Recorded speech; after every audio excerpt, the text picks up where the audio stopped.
The universe as a dream. Imagine waking up one morning and realizing everything you knew was just part of a long, elaborate dream. The people you spoke to, the streets, you walked the sun that warmed your skin. None of it was real. Now imagine never waking up from that dream.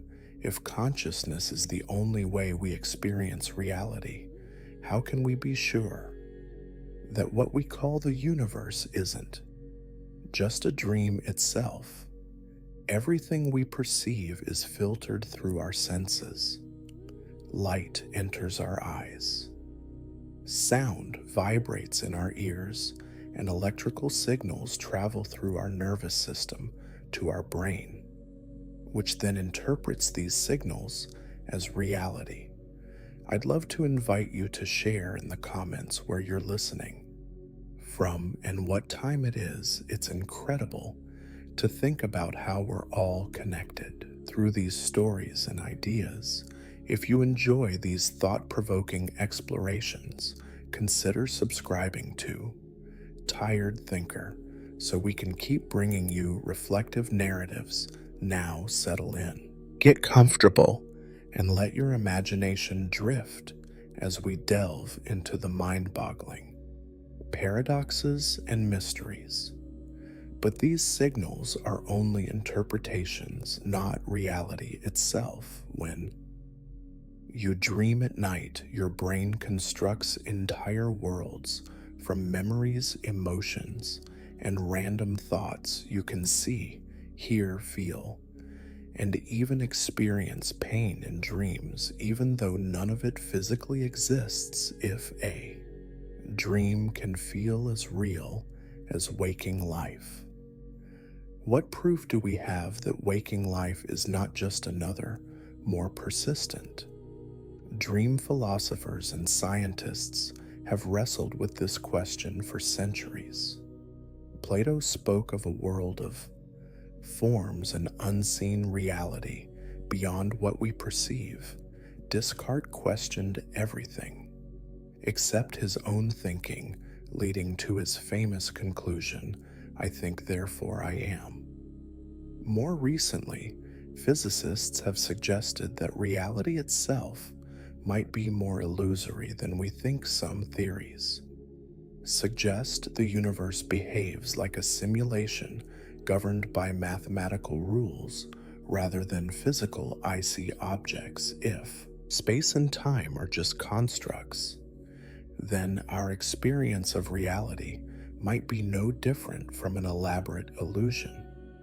Lucid dreaming offers a compelling analogy. In a lucid dream, the dreamer becomes aware that they are dreaming. Some people even learn to control these dreams, changing the environment or manipulating objects with sheer willpower.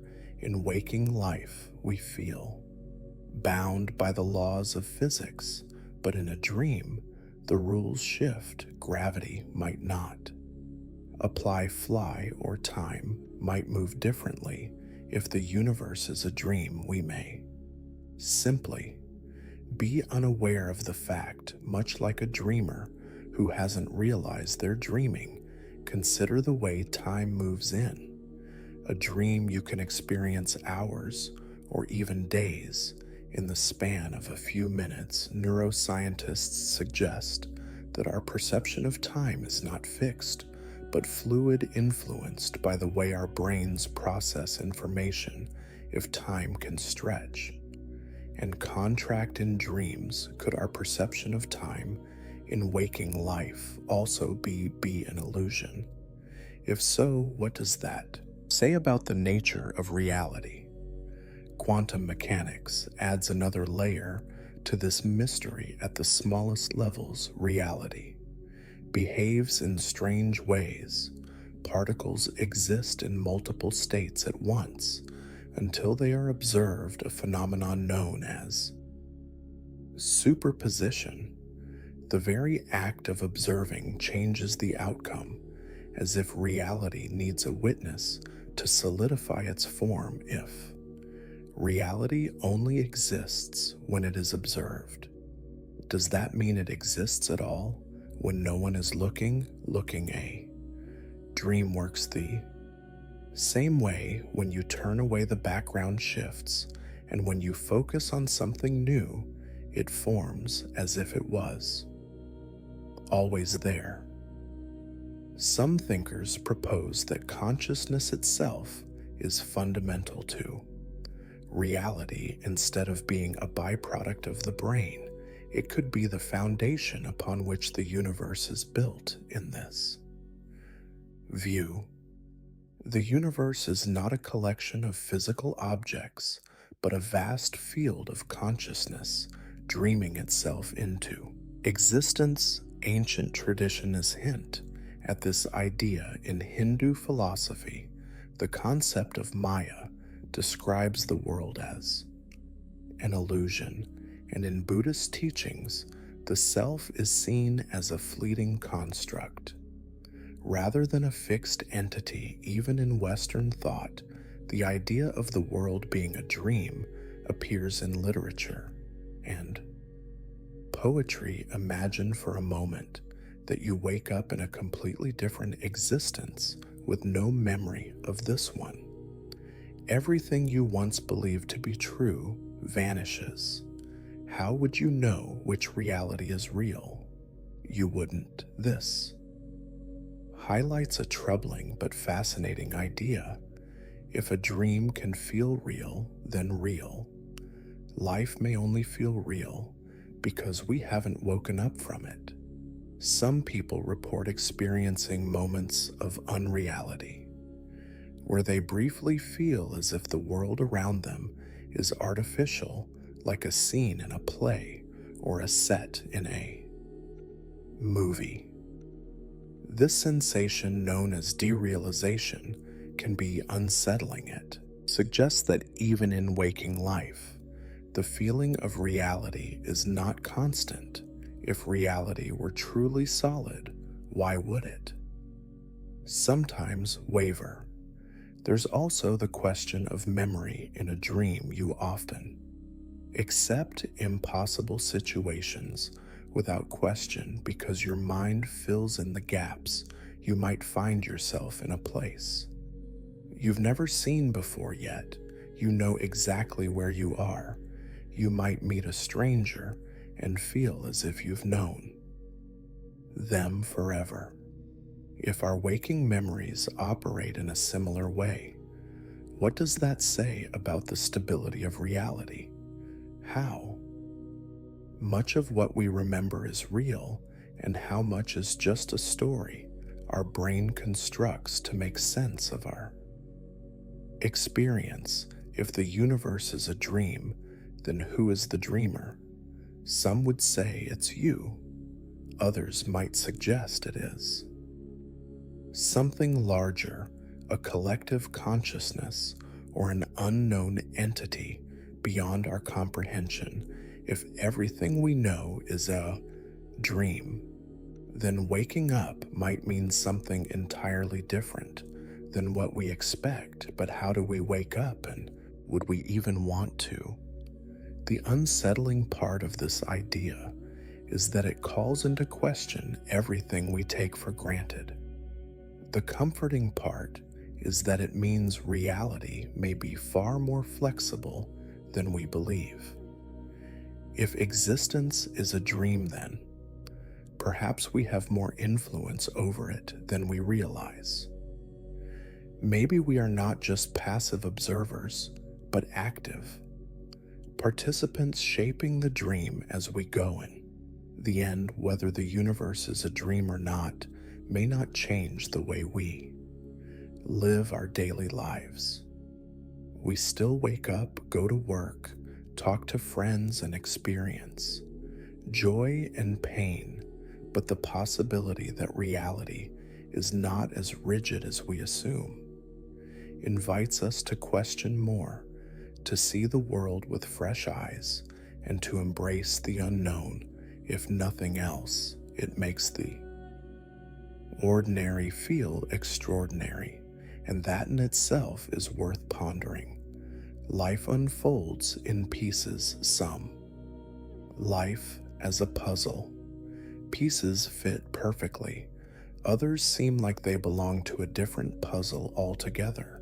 Every person, every experience, and every decision contributes to an overall picture that remains incomplete. Until the end, people spend years searching for the right pieces, often without knowing what the final image will be. From childhood, individuals start gathering pieces. Family provides the first set, the way parents talk, the routines of daily life, and the values taught all create an early foundation. Some pieces are handed down without question. A child raised in a home that values education might see school as a natural fit. Another child surrounded by instability may see uncertainty as the only predictable part of life. These early pieces shape perception. A person raised in a loving home may expect kindness from the world, while someone exposed to harshness might always brace. For conflict, school introduces new pieces. Friendships form teachers. Influence and lessons extend beyond textbooks. A child learns that actions have consequences, that words can both heal and wound, and that fitting in requires effort. Some pieces from this period fit easily, like a natural talent. For math or an interest in history, others feel forced, like trying to enjoy a subject that doesn't click. Adolescence complicates the puzzle. The certainty of childhood fades, friendships shift. Identity feels uncertain. One day, a person feels confident, the next doubt takes over. External pressures from parents, teachers, and peers add to the confusion. A teenager must decide which pieces to keep and which to discard. Not every lesson from childhood remains useful. Some beliefs need reshaping. A strict view of right and wrong might soften as new perspectives emerge. A fear of failure may become a motivation to improve. Adulthood presents the most challenging pieces. Career choices, relationships, and personal growth all demand attention. Some people find pieces that fit quickly. A person with a clear career path may feel a sense of direction. Early, others struggle, trying different jobs and paths before finding something that makes sense. Sense relationships follow a similar pattern. Some friendships and romances fall into place effortlessly, others take work. Some never fit, no matter how much effort is put in. Mistakes often feel like the wrong pieces. A poor career choice, a failed relationship, or a bad decision can seem like setbacks. But even the wrong pieces serve a purpose. A job that doesn't work out might teach valuable skills. A failed relationship can clarify what truly matters in a partner. Each experience, whether good or bad, adds to the larger picture. Without wrong pieces, the right ones might never be recognized. Personal growth shifts the puzzle over time. What once seemed important might fade. A person who once sought approval from others may learn to prioritize personal fulfillment. Instead, a belief that once guided decisions may evolve. With experience, the puzzle is never static. It expands, reshapes, and adjusts with each new phase of life. People also influence each other's puzzles. A mentor provides a missing piece by offering guidance. A friend's encouragement fills a gap in self-confidence, even negative. Experiences contribute. A betrayal might teach caution. A disappointment might build resilience. Every interaction, whether positive or negative, shapes the final image. Unexpected events add complexity. A sudden loss, an unforeseen opportunity, or a drastic change can shift the puzzle. Direction plans may no longer make sense. The picture that once seemed clear might blur. Adaptation becomes necessary. Some pieces must be rearranged, and some must be let go, though. Ability to adjust determines how well a person navigates life's uncertainties. The puzzle is never fully complete, even. In old age, new pieces emerge. A person may discover a new passion, reconnect with an old friend, or change a long-held belief. The search for pieces never ends. Some gaps remain, and that's part of the design. Well, it doesn't provide all the answers the missing pieces keep. Curiosity alive, driving people to keep searching, learning and growing people. Measuring time, or time measuring us. Think they control time. They mark it, track it, and divide it into neat sections. Clocks tick forward and calendars flip from one day to the next. The work week follows a predictable rhythm, and the years stack up in careful order. But the question remains, do we measure time, or does time measure us? A person wakes up to an alarm set to start the day at a precise moment. The alarm doesn't care if they need more sleep. The workday starts at 99, ends at 500. Meetings begin at sharp intervals. School bells ring, an appointment slot into the open gaps on a schedule. Everything runs on time, yet time doesn't speed up or slow down to fit the plan. The seconds tick forward, steady and unbothered by the rush of human lives. A child experiences time differently. A summer break stretches out like an eternity, while a single school day drags on forever. In contrast, an adult looks back on a year and wonders where it went. The perception of time shifts based on age, experience, and even emotion. The same clock moves forward for both, but one experiences time as sluggish and drawn out, while the other finds it slipping away. Stress can alter the way time feels. When a person waits for test results, time crawls. When they rush through a deadline, time vanishes. A firefighter in a burning building may only have seconds to make a decision, yet those seconds stretch out in their mind. A driver who nearly crashes might recall the event in slow motion. The brain processes events differently under stress, making some moments feel elongated and others too brief to grasp. A person can measure time down to milliseconds, but they can't slow it or change its speed.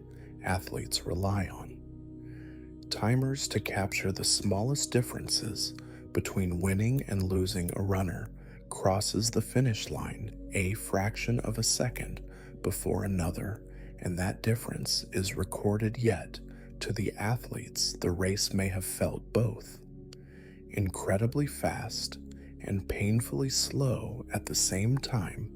Their bodies move in real time, but their minds experience something different. People often say they don't have enough time. They try to manage it, schedule it, and control it. Time management techniques promise to help squeeze more productivity into the same 24 hours. Planners, apps, and reminders all attempt to keep time in check. Yet no one ever adds more hours to the day. The sun rises and sets. Whether tasks are finished or not, cultures approach time in different ways. Some view it as a rigid structure, where being late is unacceptable. Others see it as flexible, where schedules serve as loose guidelines. In some places, an event starts when people arrive rather than at a set time. These perspectives shape how people live and work, but the actual passage of time remains the same. The sun moves across the sky at the same pace, no matter how humans interpret the schedule. History records time on a grand scale: the fall of an empire, the rise of a civilization, the span of a human life, all measured in years, decades, centuries, yet time continues. Beyond these markers, the earth rotated before humans invented a calendar and will continue after they are gone. The stars burned before people gave them names and will burn long after their names are forgotten. Time does not need measurement to exist. Technology has allowed for more precise tracking of time. Atomic clocks measure time so accurately that they lose only a fraction of a second over millions of years. GPS systems rely on exact time measurements to function properly. Satellites orbit Earth, adjusting for time differences caused by relativity. Even though humans measure time with precision, they cannot escape its effects. The body ages, the seasons change, and the universe content is expanding. Some scientists argue that time is an illusion, a human-made construct to make sense of change.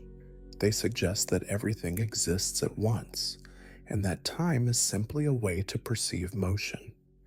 Others believe time is fundamental, an essential component of reality. If time stopped, would anything exist at all? The debate continues, but one fact remains. Humans experience time, whether or not they understand it fully. Memory plays a role in how time is perceived. A routine week blurs together, but an eventful day stands out. A vacation filled with new experiences feels long while it happens, but seems short when looking back. Time appears to slow down during moments of crisis and speed up during times of joy. This distortion makes time feel personal rather than fixed. It is not just a number on a clock, but a sensation shaped by what happens in life. Time and mortality go hand in, and a child rarely considers the passing years, but an elderly person feels them deeply. Birthdays come faster as people age, not because time moves differently, but because each year becomes a smaller fraction of a life already lived. A 10-year-old feels a year as a tenth of their life, while a 60-year-old experiences it as just 1/60th.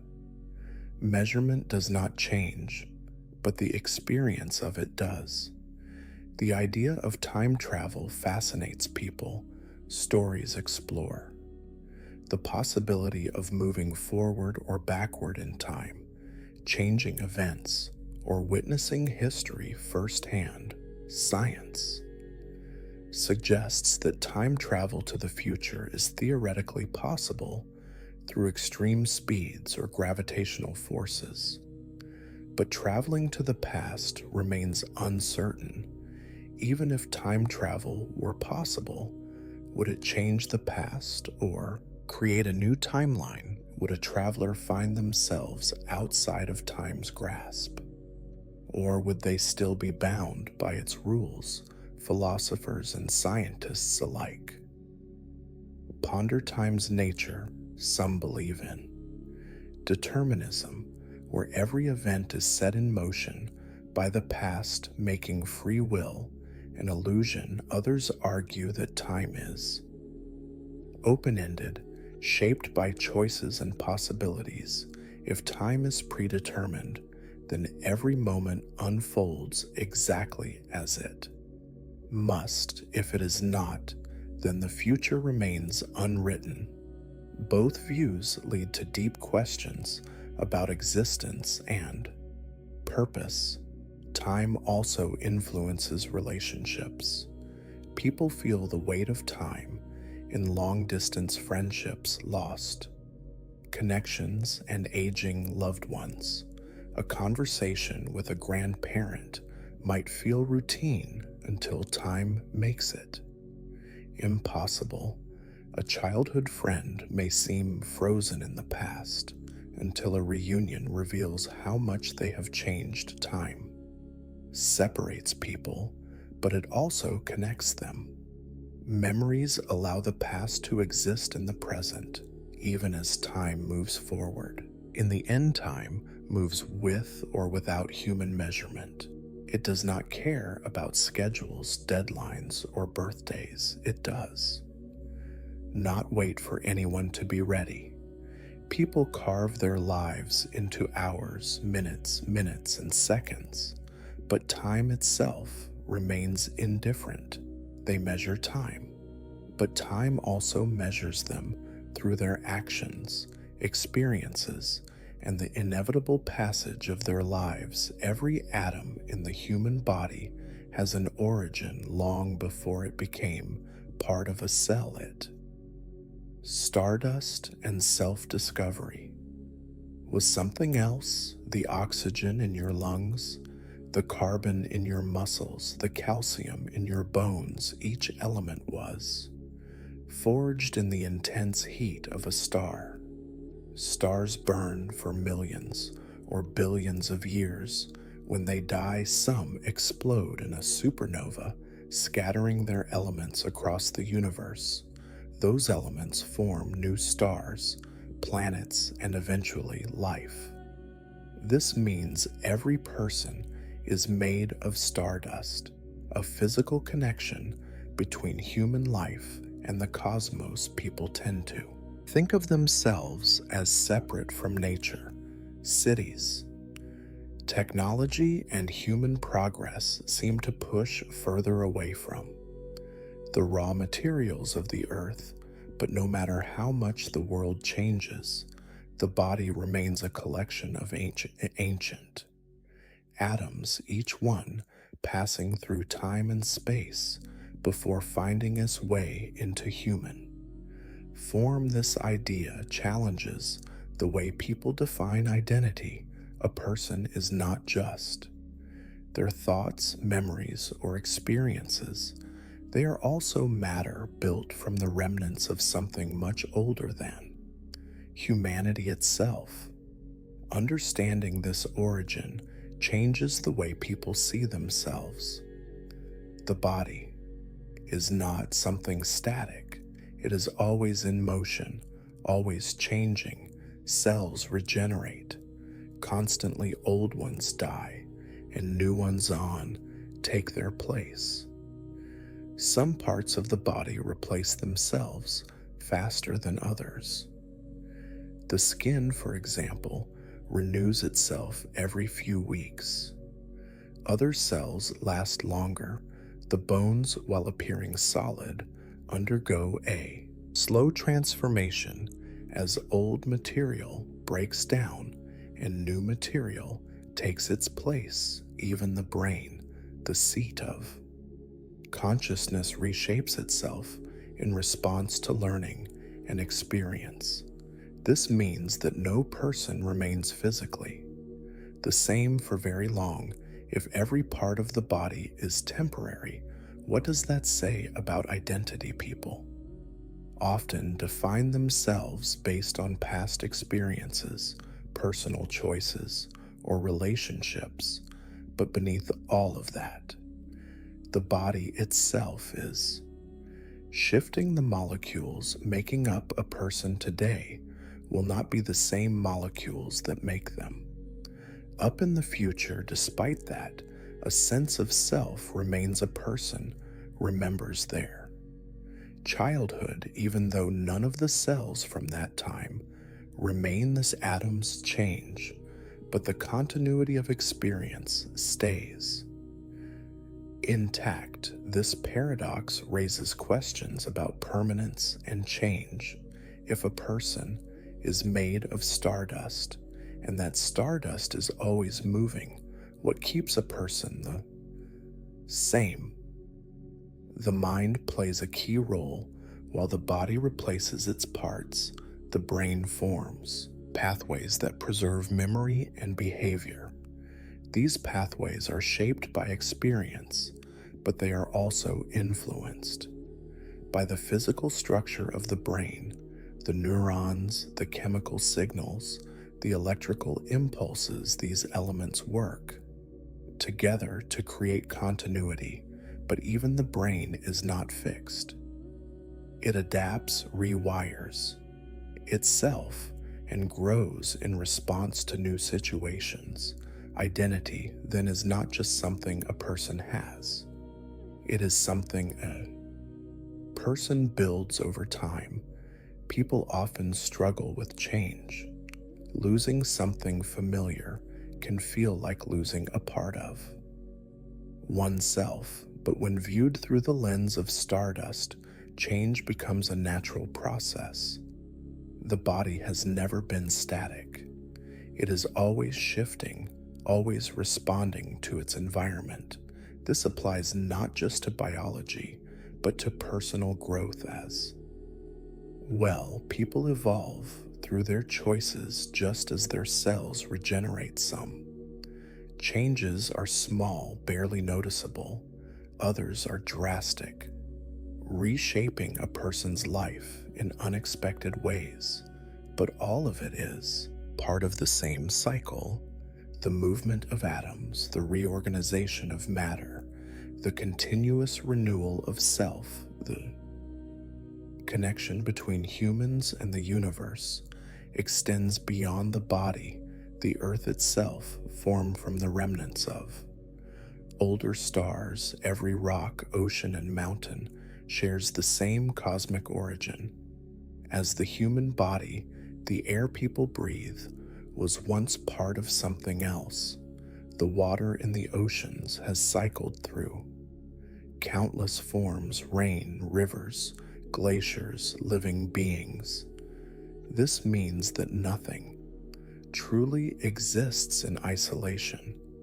Everything is part of a larger system, constantly exchanging matter and energy. This realization can change the way people see their place in the world. It is easy to feel small in the face of the universe, the vastness of space, the scale of time, the unknown depths of reality. These things can be overwhelming, but instead of making a person feel insignificant, they can do the opposite. If a person is made of the same material as the stars, then they are as much a part of the universe as anything else. They belong not because of what they do, but simply because they exist. This perspective can also influence the way people relate to one another. If everyone is made of stardust, then every person shares a fundamental connection. Differences in background belief and experience may shape identity, but beneath all of that, the same atoms flow through every human being. This does not erase individuality. Instead, it highlights a common origin, a shared history written in the fabric of the cosmos. Understanding this can lead to a greater sense of responsibility. People often view themselves as separate from the world around them, but in reality, they are deeply intertwined with it. The choices made today will shape the future, just as the remnants of past stars shape the present. This applies not just on a cosmic scale, but in daily life, the way people treat each other, the way they interact with the environment, the way they think about progress. All of these things are connected. For many, this idea brings comfort. The thought that nothing is truly lost, only transformed, can be reassuring. A person's atoms will continue their journey long after they are gone. They may become part of something else, a tree, a cloud, another living being. The cycle does not end it, only changes form. This does not make loss easier, but it provides a different way to see it. Nothing disappears completely. Everything continues in some way. Some might question whether this scientific perspective can hold personal meaning. The idea of stardust may sound poetic, but does it change anything? Practical in a way it does. It shifts the focus from seeing life as something isolated to seeing it as part of something much larger. It challenges the notion of permanence, making it easier to accept change. It encourages a deeper appreciation for existence itself. If life is a fleeting arrangement of stardust, then every moment, every experience, every connection matters, not because they last forever, but because they exist at all. This does not mean people should abandon personal struggles or ignore hardships. Instead, it suggests a way to frame them differently. Struggles are part of the process of change. They are as natural as the shifting of atoms, the formation of new stars, the renewal of life. No single moment defines a person entirely. Like the stars before them, they will change, adapt, and leave behind something that carries forward. Stardust does not stay in one place. Neither do people. Their journey continues, shaped by the same forces that created the universe itself. Reality is something we experience every reality, illusion, or truth day. We wake up, move through the world, interact with people, and go about our lives. But how do we know that what we see, hear, and feel is real? What if the world around us is not what it seems? Our senses shape our understanding of reality. We rely on sight, sound, touch, taste, and smell to navigate the world. But our senses are not perfect. Optical illusions trick our eyes into seeing things that are not there. Sound waves can be manipulated to create frequencies that make us hear something that does not exist. Virtual reality devices convince our brains that we are standing on the edge of a cliff when we are actually in a room with a headset on. If our senses can be deceived so easily, how much of what we experience is real? The brain interprets signals and constructs a version of reality based on them. The colors we see do not exist in the world, but are our brain's way of processing different wavelengths of light. The way food tastes depends on how our brain combines smell, texture, and chemical interactions, even the sense of. Time is subjective, with moments seeming to stretch or shrink depending on our focus and emotions if the brain builds reality rather than simply perceiving it, then reality itself is not an absolute truth, but a personal experience. People living in the same world can perceive it differently. A person who is colorblind does not see the same sky as someone with full color vision. A person who is deaf does not experience the same sounds that a hearing person does. Even two people with the same senses may see a situation differently based on past experiences, cultural background, or mood. This raises a question: is reality something that exists outside of us, or is it something our minds create? Philosophers have debated this for centuries. Plato suggested that we live in a shadow world, only seeing reflections of a deeper reality we can never fully grasp. Descartes questioned whether anything beyond his own thoughts could be proven to exist more recently.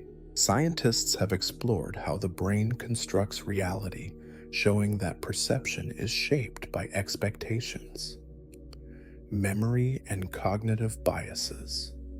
If reality is something our brains assemble from incomplete information, it may not be as objective as we assume. Science fiction has long explored the idea that what we consider reality might be an illusion. Movies and books have imagined worlds where people live inside simulations, unaware that their experiences are not real. The idea is not far from scientific discussions about the nature of reality. Some physicists propose that the universe itself could be a kind of simulation with the laws of physics, acting as a program that governs how everything functions. While this idea remains speculative, it highlights how little we truly understand about what reality is. Dreams offer another way to question reality. When we dream, we experience events that feel real at the time. We see places, hear voices, and feel emotions. Sometimes we wake up with a strong memory of something that never happened. If dreams can create a temporary reality that feels real, what separates the waking world from the dream world? Some people experience lucid dreams where they become aware that they are dreaming and can even control their actions. If we could control our perception in waking life the way we do an lucid dream, would we be shaping reality itself? The role of technology in shaping reality is becoming more significant. Augmented reality overlays digital images onto the physical world. Artificial intelligence can generate voices, faces, and entire conversations that never existed. The rise of deep fake technology makes it harder to distinguish between real and artificial content. If we reach a point where technology can create perfect illusions, will we still be able to trust our senses? Will reality become a choice rather than a fixed experience? Quantum mechanics presents another challenge to our understanding of reality. Particles at the quantum level behave unpredictably, existing in multiple states until observed. The famous Schrodinger's cat thought experiment describes a cat in a box that is both alive and dead until someone looks inside. This suggests that observation itself shapes reality rather than reality existing independently of. Perception.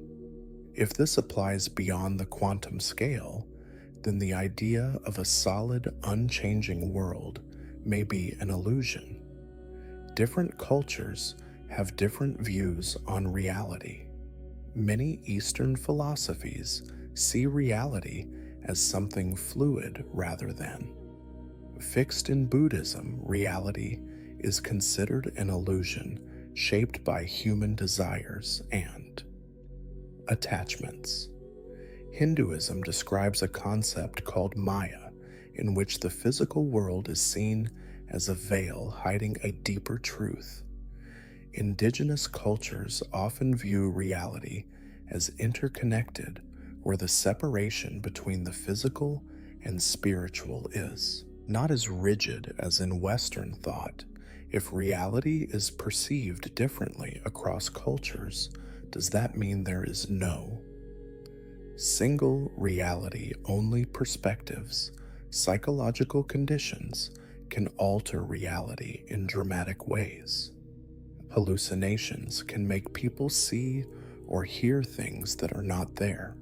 Schizophrenia can create an entirely different world inside the mind of a person experiencing it. Psychedelic substances can shift perception, making colors more vivid, sounds more intense, and time feel different.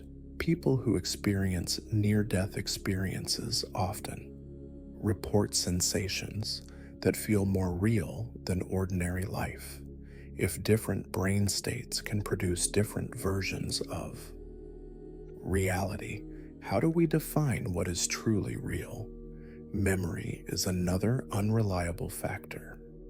In shaping reality, our memories are not perfect recordings of the past, but reconstructions that change over time. Two people can remember the same event differently, each convinced their version is the truth. False memories can be implanted, making people believe things that never happened. If our sense of self is built on memory, and memory is unreliable, then our understanding of reality is also unstable. Some scientists suggest that reality is a mental construct. The way we categorize objects, emotions, and experiences depends on language and culture. Words shape, perceive, defining what we notice and how we interpret it. If a language lacks a word for a color, the speakers of that language may not perceive that color in the same way. If a society does not have a concept for a particular emotion, its members may not experience it in the same way others do. This raises the possibility that reality is not something we discover, but something we create. The way we interact with time also affects our sense of reality. Some animals live entirely in the present, with no concept of past or future. Humans, on the other hand, constantly anticipate what will happen next and reflect on what has already occurred. But time itself is not as rigid as we perceive it. Relativity shows that time moves differently depending on gravity and speed. A person traveling at near light speed would experience time more slowly than someone on Earth if time is not fixed. Then our perception of reality, which depends on time, is also flexible. The question of whether reality is an illusion or the truth may not have a simple answer. What we experience is shaped by perception, memory, culture, technology, and even physics. If reality is a construct of the mind, then each person's experience of reality is unique. If reality exists independently of perception, we still have no direct way of knowing it. the deeper we look into the nature of reality, the less certain it becomes. Most people don't think about the last time their name will be spoken, the last time you're remembered. It's not something that comes up in daily conversation, but at some point there will be a final moment when someone thinks about you. It might be days, years, or centuries after you're gone. When that happens, what does it mean for your existence? Does it mean anything at all? A person's memory fades in stages immediately after they pass. The people who knew them well think about them often. Friends recall conversations, family members remember shared moments, and workers bring up their habits. But as time moves forward, those memories become less frequent. A son remembers his father daily, then only on holidays, then only when a smell or a song triggers a thought. Eventually, there will be no one left who remembers what a person's voice sounded like or what they enjoyed for breakfast. Some names persist longer than others. Historical figures, writers, artists, and scientists leave behind work that keeps them in the conversation. Someone may read a novel written 100 years ago and wonder about the person who wrote it. A scientist's name might stay in textbooks long after the people they knew are gone. But even those names have a limit. The farther back in history you go, the fewer names survive. Even the pharaohs of Egypt, whose tombs and monuments still stand, are mostly reduced to a name on a plaque.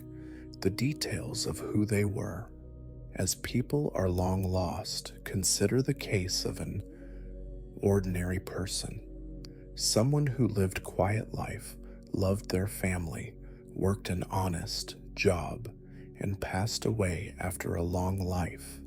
They may have touched hundreds of lives, but within a few generations, their name will disappear from daily memory.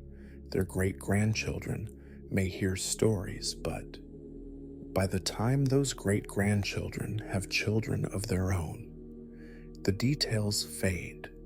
Photos might sit in a box in an attic, but without context, they become images of strangers. Eventually, those images get discarded or lost. Some people leave behind records that extend their memory a little longer. Diaries, letters, or videos might keep a name alive for an extra generation or two, but even those will eventually be unreadable, misplaced, or ignored. Digital storage offers some sense of permanence, but files get deleted, formats change, and servers shut down. The idea that everything posted online lasts forever is misleading. Websites disappear, accounts get closed. Without active effort, digital footprints fade. Like everything else, the thought of being forgotten unsettles many people. Some try to leave a lasting legacy by writing books, making art, or achieving something that history will record. Others focus on personal legacy, ensuring their children and grandchildren pass down stories. A few go further, setting up scholarships, foundations, or businesses in their name. These efforts can extend memory, but they don't make it permanent. For most people, memory lasts in stories. A mother tells a child about her own mother. A friend repeats a joke that someone once told them. A phrase or habit lives on in a family without anyone realizing where it started. In this way, influence outlives memory. A person may be forgotten, but something they said or did continues in small ways. The lesson a father teaches his son may shape the way that son raises his own children. A stranger's kindness might inspire someone to be kinder. In return, the person is gone, but the ripple effect of their life continues. Some people are remembered because of tragic events. Criminals, dictators, and infamous figures sometimes have their names repeated for centuries. Their stories serve as warnings, lessons, or curiosities, but even those names eventually fade the world. Moves on new names replace old ones in history books. The people who lived through those events die, and only the most famous or infamous remain even then. Their names become just that, names, the details of their personalities, their voices, and their daily routines. Disappear technology makes it possible to preserve voices, images, and even interactive versions of people. AI can now replicate speech patterns and writing styles. Video archives keep faces visible for future generations. But watching a video of someone who has been gone for decades isn't the same as knowing them. A recording can capture words, but it can't capture presence. It can't replicate the way person made others feel when they entered a room, or the way they laughed at their own jokes. There's also the question of whether being remembered matters at all. Some people spend their lives trying to be known, only to realize too late that fame doesn't guarantee meaning others. Live quiet lives, content to focus on their loved ones with no concern for how long their name will last. In the end, does it change, if anything, if someone is remembered for 100 years instead of 10? If no one ever says your name again, does that mean your life was any less valuable? A different way to look at it is through impact rather than memory. If a person changes one life, even in a small way, their existence had significance. A teacher who encourages a student to pursue their passion might never be remembered by name, but their influence shapes a future. A nurse who comforts a patient in their final moments might not be mentioned in any history book, but for that patient, they mattered. A stranger who gives directions to someone lost might not think twice about the encounter, but to the lost person, that small kindness could change their day. The world is built on these invisible moments of influence. At some point, every person reaches their final mention. There will be a last time their name is spoken, a last time their image is looked at, a last time someone wonders about them. This isn't something to fear. It's simply part of existence. Everything fades. The sun will one day burn out. The earth will be gone, and everything that ever happened will be lost to time. That doesn't make the present moment any less real. It doesn't make love, kindness, or effort meaningless. It simply means that life is about living, not being remembered. Those who seek meaning in memory often miss the deeper truth. The mark left on the world isn't in how long a name lasts, it's in how deeply a person lived. If a child laughs at a joke their grandfather once told, that laughter exists now in the present. If a friend remembers an old conversation and smiles, that moment of happiness is real. Memory matters, but it isn't the measure of a life. A life is measured by the moments that were lived, the people who were touched, and the love that was shared, whether or not anyone remembers it in the end.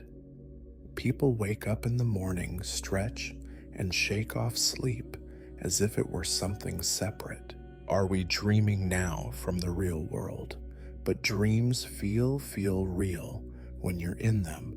You don't question them as they happen. It's only after waking up that you see the gaps, the strange shifts, the things that don't. Makes sense. If dreams can trick the mind so completely, what's stopping waking? Life from being another version of the same thing every night. The mind builds entire worlds from nothing it creates. Places, faces, and situations that seem as real as anything experienced during the day. It generates emotions, conflict, fear, and joy. If the mind can do this in sleep, why assume it stops during waking hours? A dream doesn't announce itself. It doesn't say this isn't real. It simply unfolds, and the person experiencing it believes every moment reality could be doing the same thing. People trust waking life because it follows rules. Gravity works, time moves forward, actions have consequences. Dreams break those rules. They shift without warning. People change faces, locations shift. But what if the mind creates the rules of reality just as it creates the shifting landscapes of dreams? What if stability is part of the illusion? There's no guarantee that things exist the way they appear. The mind fills in blanks, it assumes. Continuity. It smooths out inconsistencies, but assumptions don't make something real. Imagine a person dreaming that they are walking through their home. Everything looks as it should. The furniture is in place. The lights are on. It all seems normal. Then they notice something off. A picture frame is upside down. The television is missing. They wake up and realize it was a dream, but during the dream, their brain convinced them that it was real. If the mind can do that in sleep, it can do it at any time. There's no reason to believe it stops after waking. Philosophers and scientists have questioned reality for centuries. René Dart suggested that senses cannot be trusted. He reasoned that because the mind can be fooled, the only thing he could be sure of was that he was thinking. That's where the phrase, "I think, therefore I am," comes from. The fact that he was aware of his own thoughts was the only proof he had of existence. Everything else, including the physical world, could be an illusion. Modern science adds more to the puzzle. Quantum mechanics shows that particles behave differently when observed. This suggests that reality changes based on perception. If reality shifts depending on whether someone is watching, then how stable is it really? The brain processes sensory information and turns it into experience, but it doesn't interact with the world directly. It receives electrical signals and interprets them. If the signals were artificial, the experience would be the same. A person plugged into a simulation wouldn't know they were in one. Unless something gave it away, there's no way to be certain that the signals coming into the brain reflect an external world instead of something else. Think about déjà vu. It's the feeling that something has happened before, even though it hasn't. It's like remembering the future. It happens suddenly, without warning, and disappears just as fast. Science explains it as a glitch in memory processing, but that doesn't make it feel any less strange. What if deja vu is a momentary glimpse at another version of reality? What if it's proof that time isn't as linear as it seems? If the brain can make a person feel like they've lived a moment before, then their experience of time isn't as solid as.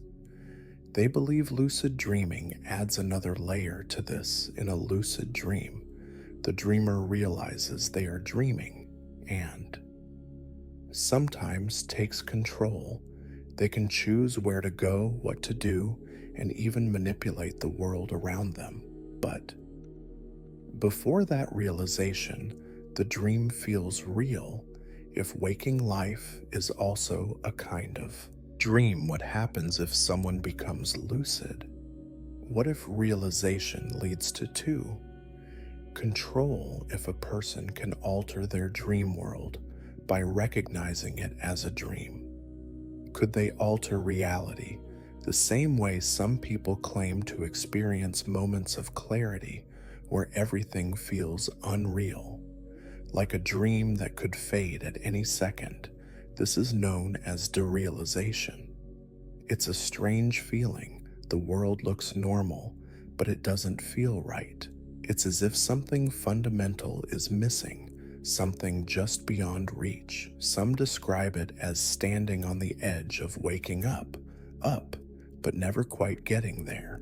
If waking life is just another layer of dreaming, then derealization could be the first step towards seeing through the illusion. Even memory isn't as reliable as people think. The brain doesn't store perfect records of events. It reconstructs them every time a memory is recalled. It is altered slightly before being stored again over time. Memories change, details shift, entire events may be remembered differently or even imagined. If the past is only a reconstruction, then what proof exists that it happened the way it is remembered? If memory is unreliable, then reality itself is in question, because reality is built on the foundation of memory. People trust their senses, but senses can be fooled. Optical illusions trick the eyes. Hallucinations make people see things that aren't there. Phantom limb syndrome makes amputees feel pain in a limb that no longer exists. If the brain can create pain in something that isn't real, then it can create other sensations as well. The body's experience of the world is only as reliable as the brain interpreting it. Technology raises even more questions. Virtual reality is becoming more advanced. It creates immersive environments that feel real. Some predict that in the future, simulations will be indistinguishable from real life. If that happens, how will people know they aren't already in one? If a perfect simulation is possible, then the odds are that it has already been created. If so, people might already be inside it without knowing. The line between dreams and reality isn't as clear as it seems. Dreams feel real while they are happening. Reality feels real in the same way the mind constructs both. It uses the same processes to create waking life as it does to create dreams. If the mind can make a world that seems real at night, there's no reason it couldn't do the same during the day. The question isn't whether reality is a dream. The question is whether anyone ever truly wakes up. A tree stands tall in the sound of a falling tree. Middle of a quiet forest, its roots dig deep into the soil, holding firm against the wind and rain. For years, it has grown, stretching its branches toward the sun. Then one day it begins to fall, the wood groans under its weight, the trunk cracks and the leaves rustle as it tips toward the ground. When it finally lands there is a crash, a deep thud that shakes the earth, but if no one is there to hear it, does it make a sound? This question has been asked for generations. Some see it as a simple thought experiment, while others dig deeper into its meaning. Sound at its core is vibrations moving through the air when something strikes another object, like a tree hitting the forest floor. It creates waves that travel outward. If someone is standing nearby, their ears pick up these waves and their brain interprets them as sound. But if no ears are around to hear, are those vibrations still sound, or are they just movement in the air? The question doesn't just apply to trees. It stretches into the way we experience reality itself. So much of our world is shaped by what we see, hear, and feel. If no one is there to observe something, does it still exist in the same way? This ties into the concept of perception. Our senses define the world around us, but they also limit us. We only hear within a certain range of frequencies. We only see a narrow band of light. What exists beyond that? If a sound is beyond human hearing, does it count as a sound? Imagine a thunderstorm rolling through the sky, lightning flashes. Thunder booms if you're standing outside.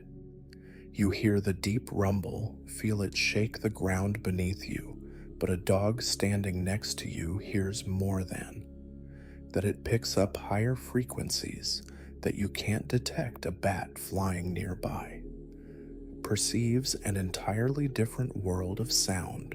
If each creature hears something different, which version of reality is the correct one? This leads to a bigger question about existence. How much of reality depends on observation? Some philosophers argue that reality exists only as it is perceived without a mind. To recognize it, there is no sound, no color, no meaning. Others say the physical world exists independently of perception, whether someone is there to witness it or not. Physics adds another layer too. This debate in quantum mechanics. Particles behave differently depending on whether they are being observed. This suggests that, at least on a small scale, observation plays a role in shaping reality. If this principle applies to the universe as a whole, it means that things may exist differently when unobserved. This idea shakes the foundation of how we understand the world. Now return to the tree. In the forest, it falls, sending vibrations into the air. Whether or not someone hears them, but does sound require a listener? This question applies to more than just physics. It touches on human experience. If something happens, but no one witnesses it, does it matter? Think about the moments in life that go unseen. A person trains in solitude for years, mastering a skill. If no one ever acknowledges their effort, does it still have value? A writer spends nights crafting a novel that no one reads. Does their story exist if it is never shared? A music plays in an empty room. Is there still music if no one listens? These thoughts can be unsettling. Humans seek validation. They want to be seen, heard, and understood. The idea that existence or meaning depends on an observer challenges this. But consider Another perspective: if a tree falls and no one hears it, the forest still changes. The ground shakes, animals react, new life begins to grow from its remains. The tree's fall has an impact, whether or not it is witnessed. This applies to people as well. Just because something isn't seen doesn't mean it didn't happen. Just because an effort isn't acknowledged doesn't mean it wasn't worthwhile growth. Struggle and creativity all have value, even in solitude. The question of the falling tree also extends to history. Many events have happened without being recorded. Entire civilizations have risen and fallen without leaving traces behind their stories. Their achievements and their struggles might be lost to time. Does that mean they never existed, or does their influence still echo in ways we can't measure? Technology has changed how we think about observation today. Almost everything is recorded. Cameras capture moments, sensors measure events, and data is constantly collected. But does recording something change its nature? A live performance feels different from a video recording. A personal memory holds emotions that a photograph can't fully capture. Experience is more than just observation. It includes feeling, context, and presence. Even in science, the of measuring something can alter it. When researchers study human behavior, people often change their actions simply because they know they are being watched. This phenomenon, called the observer effect, shows that perception isn't just passive, it shapes the world in return. Now imagine standing alone in the middle of the woods. The air is still, the trees stretch high above you, and the world feels silent then. In the distance, you hear something shift. A branch snaps, a trunk leans, and suddenly a tree crashes down. You are there to hear it, to feel the vibration through the ground. In that moment, you know for certain that the sound exists. But if you weren't there, would it have been any different? The tree's fall doesn't change based on whether someone is present. The event occurs with or without a witness, but the sound, the experience of it, requires a listener. This is the line between physical reality and perception. Something, everything in your body, from the universe within you, your skin to your bones, comes from the remnants of ancient stars. The iron in your blood, the calcium in your bones, the oxygen you breathe, all of it was forged in massive cosmic explosions billions of years ago. When you look up at the night sky, you are not separate from it. You are a product of the same process that created the stars. This isn't poetry, it's physics. Imagine a distant supernova, its core collapsing under immense gravity. In its final moments, it releases elements into space: carbon, nitrogen, oxygen, and iron. Over millions of years, these particles drift through the cosmos, mixing with clouds of gas and dust. Some of this matter eventually forms new stars, planets, and in time, life itself. The atoms in your body have been on a journey far longer than human history. Before they became part of you, they could have been inside a dinosaur, a tree, or even another person. Your body functions like a tiny universe of its own. It contains about 37 trillion cells, each acting like a miniature city, with its own systems within these cells. atoms and molecules interact in complex ways to sustain life. Proteins fold into precise shapes, guiding biochemical reactions. Mitochondria generate energy, converting food into the fuel that keeps you moving. DNA holds the instructions that shape who you are, passed down from generations of ancestors. The complexity is staggering, yet it operates seamlessly.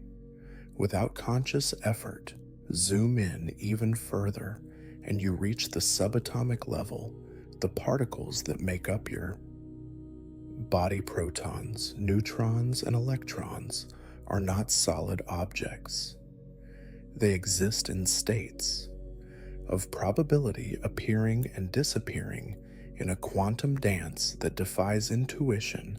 The same fundamental forces that hold galaxies together also govern the chemistry inside you.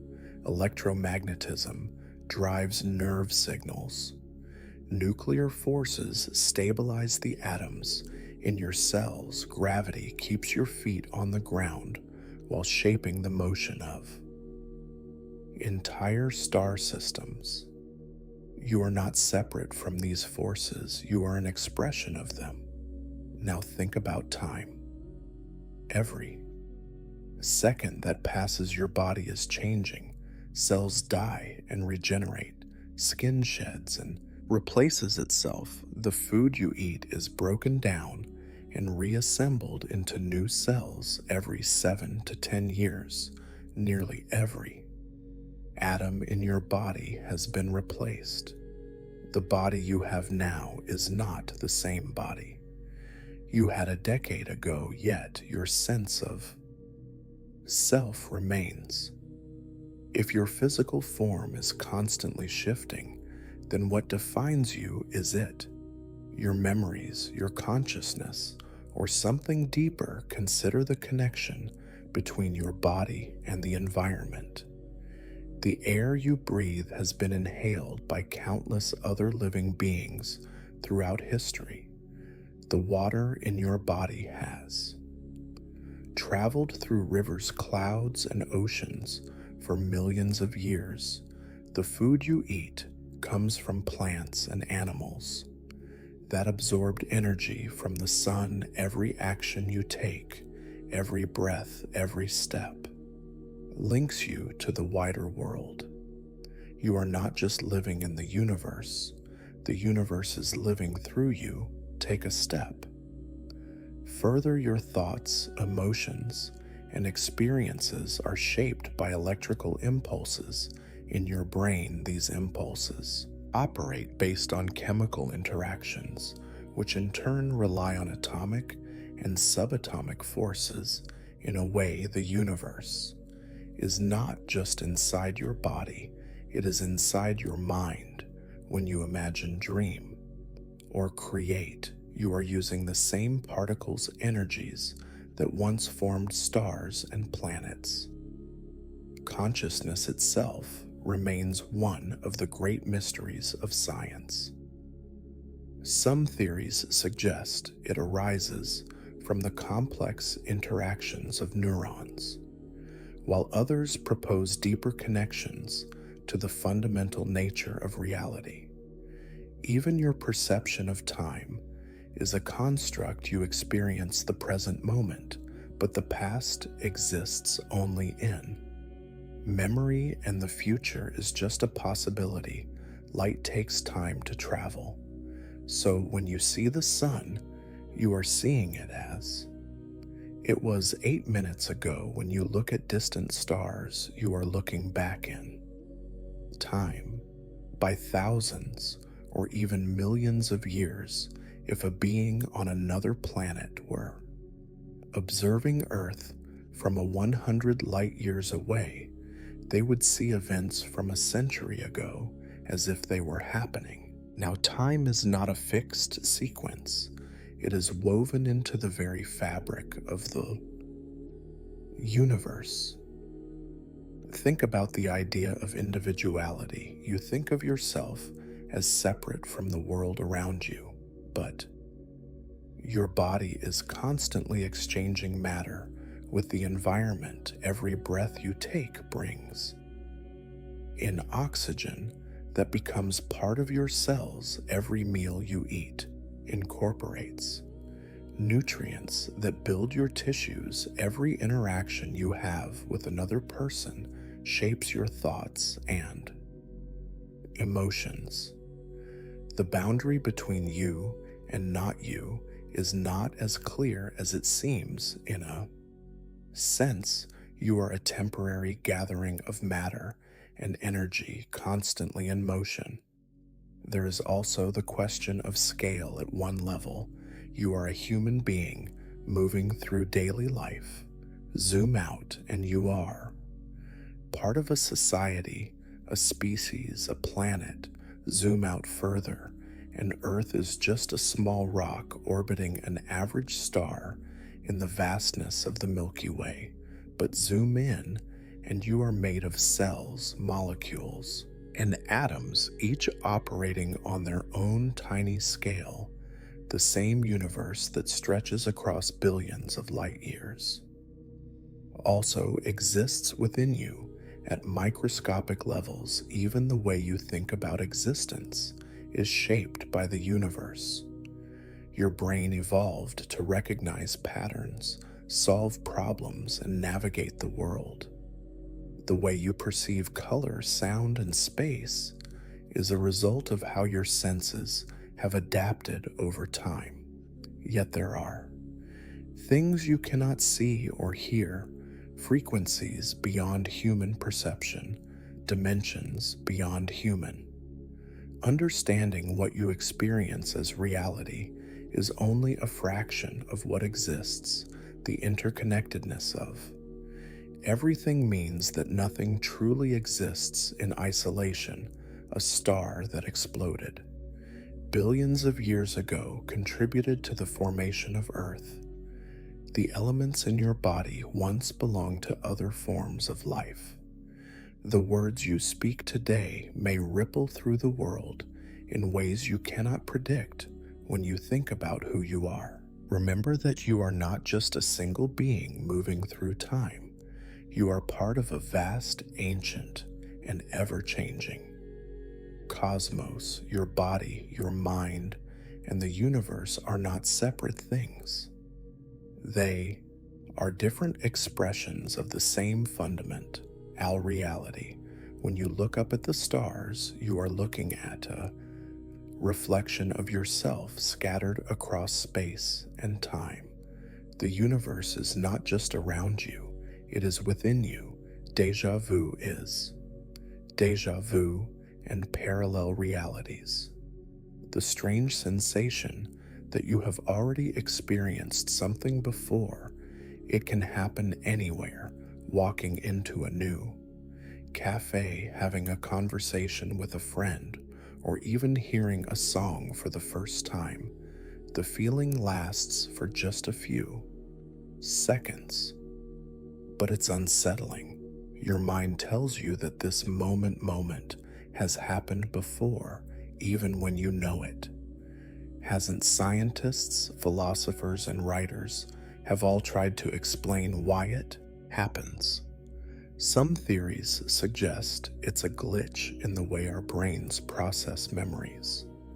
Others believe it's a sign of something deeper, like parallel realities crossing over. One explanation comes from neuroscience. The brain constantly records experiences, storing them in different areas for processing. When you see, hear, or feel something, your brain classifies the information and decides where to store it. Sometimes that system fails. Instead of treating an event as a new experience, the brain stores it as a memory by mistake. This creates the illusion that you've already lived that moment before. It's not that the experience has actually happened. Before it's that your brain is registering it in the wrong way, memory itself is not perfect when you recall. Something your brain reconstructs it rather than playing it back like a video. This means memories can change over time, even if you don't realize it. Deja vu might be linked to this process if the brain accidentally retrieves an old memory that feels similar to what is. Happening in the present, it might trick you into thinking you've lived this moment before. This would explain why. Deja vu often feels familiar, but hard to place. Some researchers believe deja vu is connected to the way the brain handles short-term and long-term memory. When you experience something new, your brain processes it first in short-term memory before deciding whether to store it in long-term memory. If there's a brief malfunction, the new experience might get misfiled directly into long-term memory. This could create the illusion that the event has already happened because your brain mistakenly believes it is recalling an old memory rather than creating a new one. Another idea suggests that deja vu happens when the two halves of the brain process information at different speeds. The human brain is divided into two hemispheres which communicate through a bundle of nerves. If one side processes an experience slightly faster than the other, you might perceive the same moment twice. The delay would be tiny, almost impossible to notice, but it could be enough to create the feeling that the event has already happened. Psychologists have also studied the link between deja vu and the subconscious mind.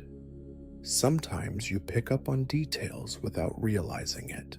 A familiar scent, a certain arrangement of furniture, or the way the light enters a room might remind you of something you once saw in a different place. Your brain registers the similarity, but since the connection is not obvious, it creates the feeling that the moment has already occurred.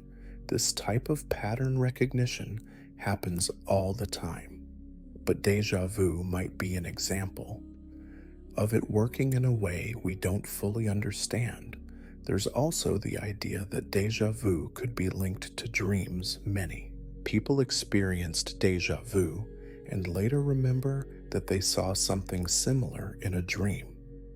The brain processes dreams differently than waking memories, often blending them with real experiences. If a dream contains familiar elements, such as a specific location, conversation, or action, it might create a false sense of recognition when something similar happens in real life. The dream itself could be long forgotten, but its impression might still exist in the subconscious. Some explanations go beyond science. The idea of parallel realities suggests that multiple versions of our universe exist at the same time.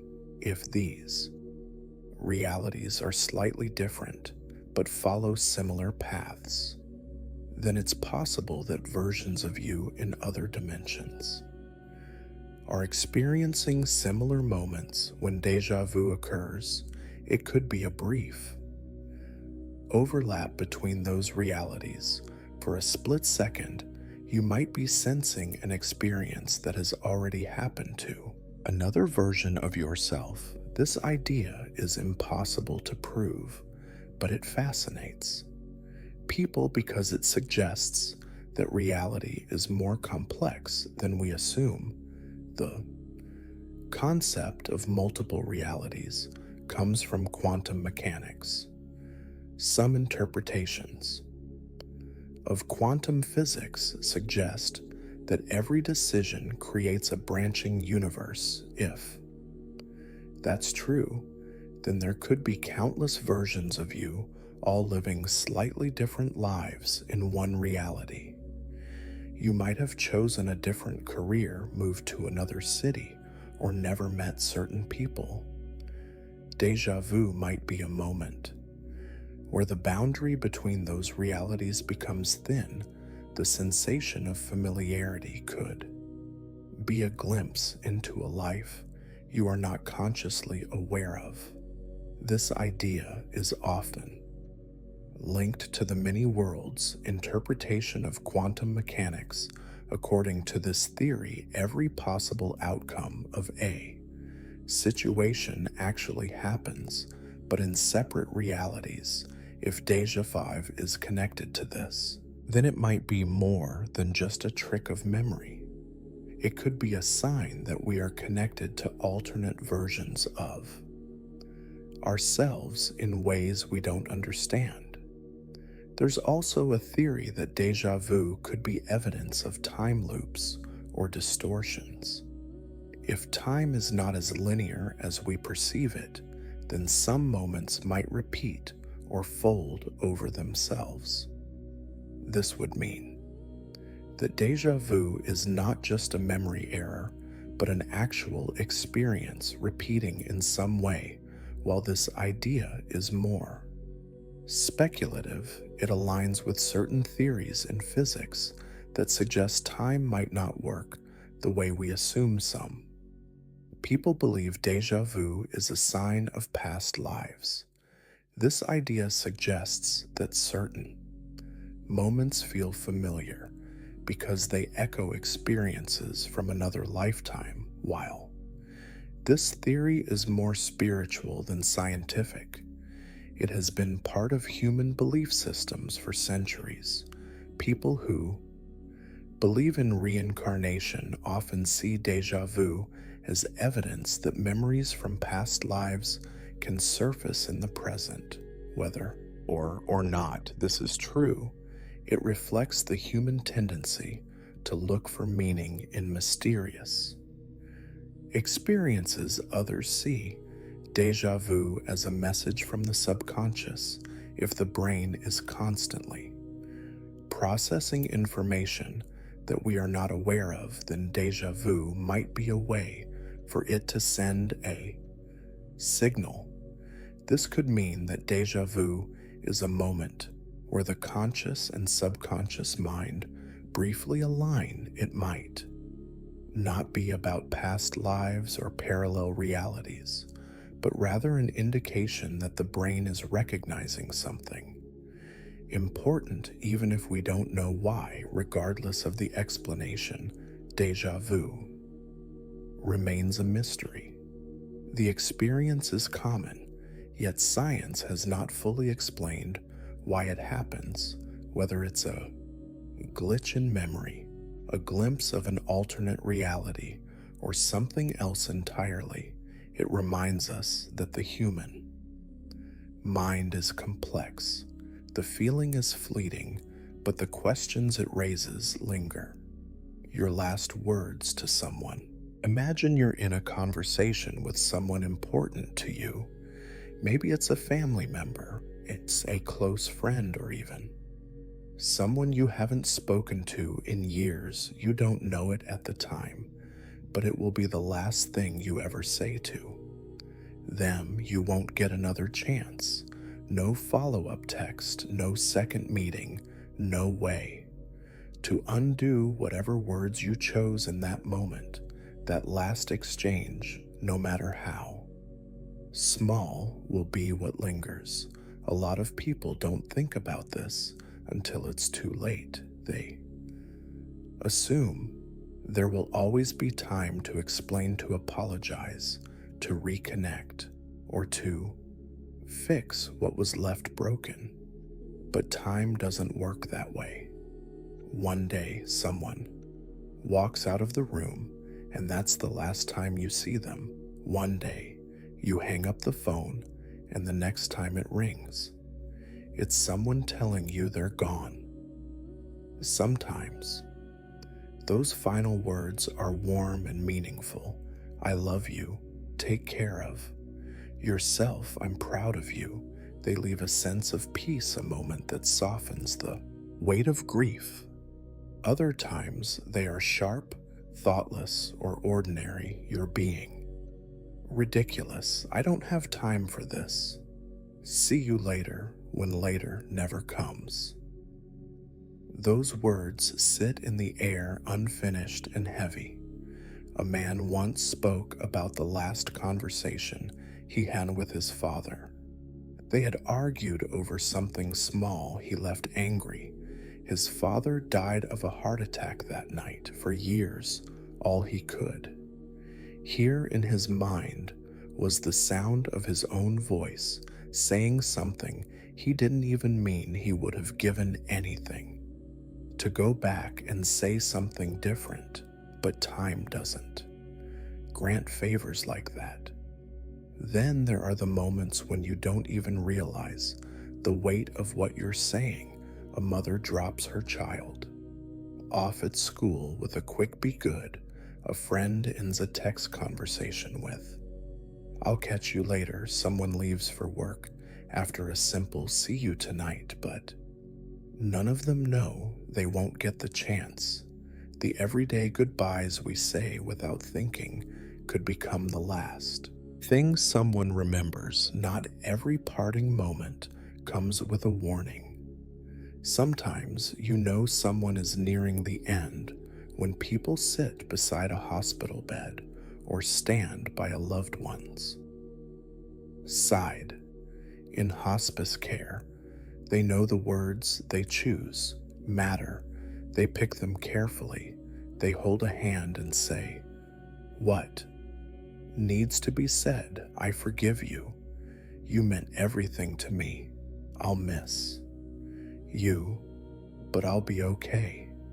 Those moments feel sacred because both people understand that there won't be another. But most goodbyes don't happen like that.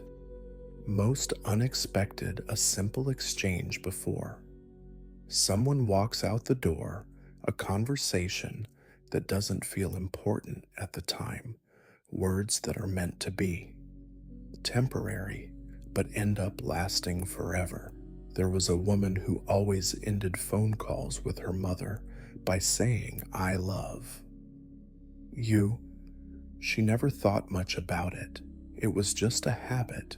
But when her mother passed, suddenly she found comfort in knowing those were the last words she ever spoke to her. She didn't have to wonder if her mother knew how she felt. She had said it every time. Not everyone is that lucky. Regret has a way of filling the spaces where words should have been. The things we didn't say can haunt us just as much as the things we did. The apology that never came, the gratitude we never expressed, the love we assumed they already knew about. It's easy to take for granted that people understand how we feel, but silence is rarely as clear as we think it is. People don't always get second. Chan is to say what matters. The argument you had with your friend might be the last conversation you ever have. The moment of irritation you showed toward your parent could be the last memory you leave them with. The words you chose in a rush or in frustration could be the ones that echo back at you years later. Some people hear this and think it means they need to be perfect all the time. But that's not the point. No one can live as if every word they say will be their last. Life doesn't work like that. We argue, we get impatient, we have bad days. But what we can do is make sure the people we care about don't have to guess how we feel. We can make sure that the last thing we say to them, whenever that may be, isn't something we'd regret. A father once told his daughter, "You never know what someone's last words to you will be, but you can make sure yours are." Good. She carried that with her. No matter how bad the day had been, she never ended. A conversation with someone she loved on a bad note. It didn't mean she avoided conflict or never had difficult discussions. It just meant that she made sure, even in the middle of an argument, that her last words wouldn't be ones she'd wish she could take back. Most people don't get a dramatic movie like moment where they know they're saying goodbye for the last time. The reality is much quieter. It's a text sent in a hurry, a wave from across the street, a casual talk to you later. Then something unexpected happens, and there's no later. It doesn't take much to make sure the words we leave behind are ones we can live with a simple "I love you" at the end of a call, a take care, before someone walks away, a moment to say, "I'm glad you're in my life."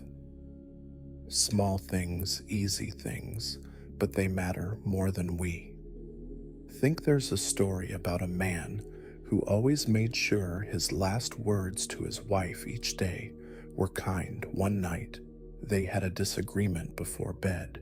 He wanted to leave things unresolved, but he stopped himself and said, "Good night, I love you." She passed away in her sleep.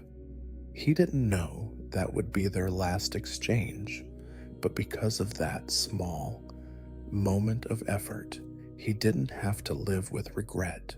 We don't always get to choose when we say our last words to someone, but we do get to choose what they are.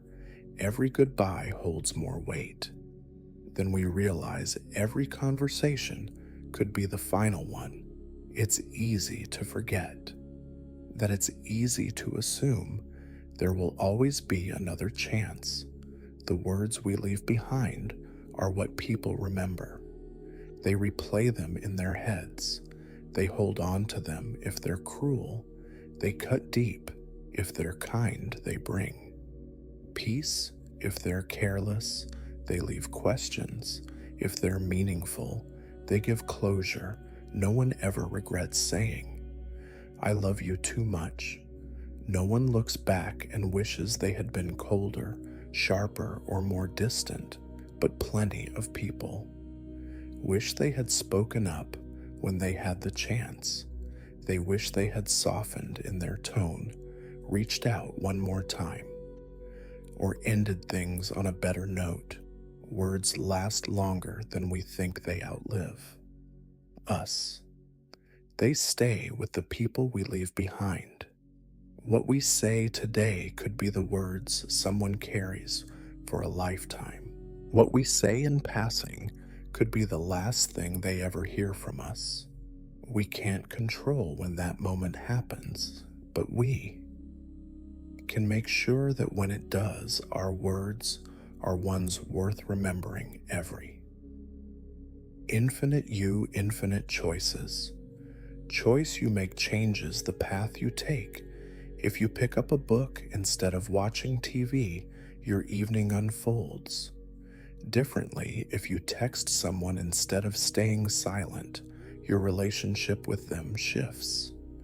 Small decisions shape life in ways you don't always see. But what if in some version of reality you made the opposite choice? What if every decision created another version of you, living out an alternate life? Imagine waking up late for work in one version of reality.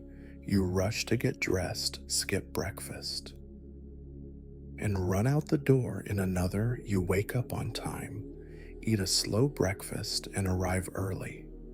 These choices may seem small, but over time, they add up. The person who consistently wakes up early might get a promotion because they always seem reliable. The one who is always late might lose their job. The tiniest variations ripple forward in ways you can't predict. Now take that idea further every time you stand at a crossroads. You pick one direction and leave the other unexplored, but what if that other direction still exists?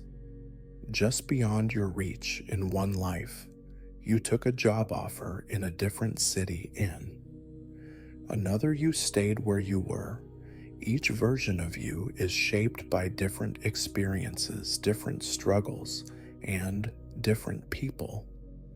Science fiction often plays with the idea of alternate realities, but physics suggests it might not be fiction at all.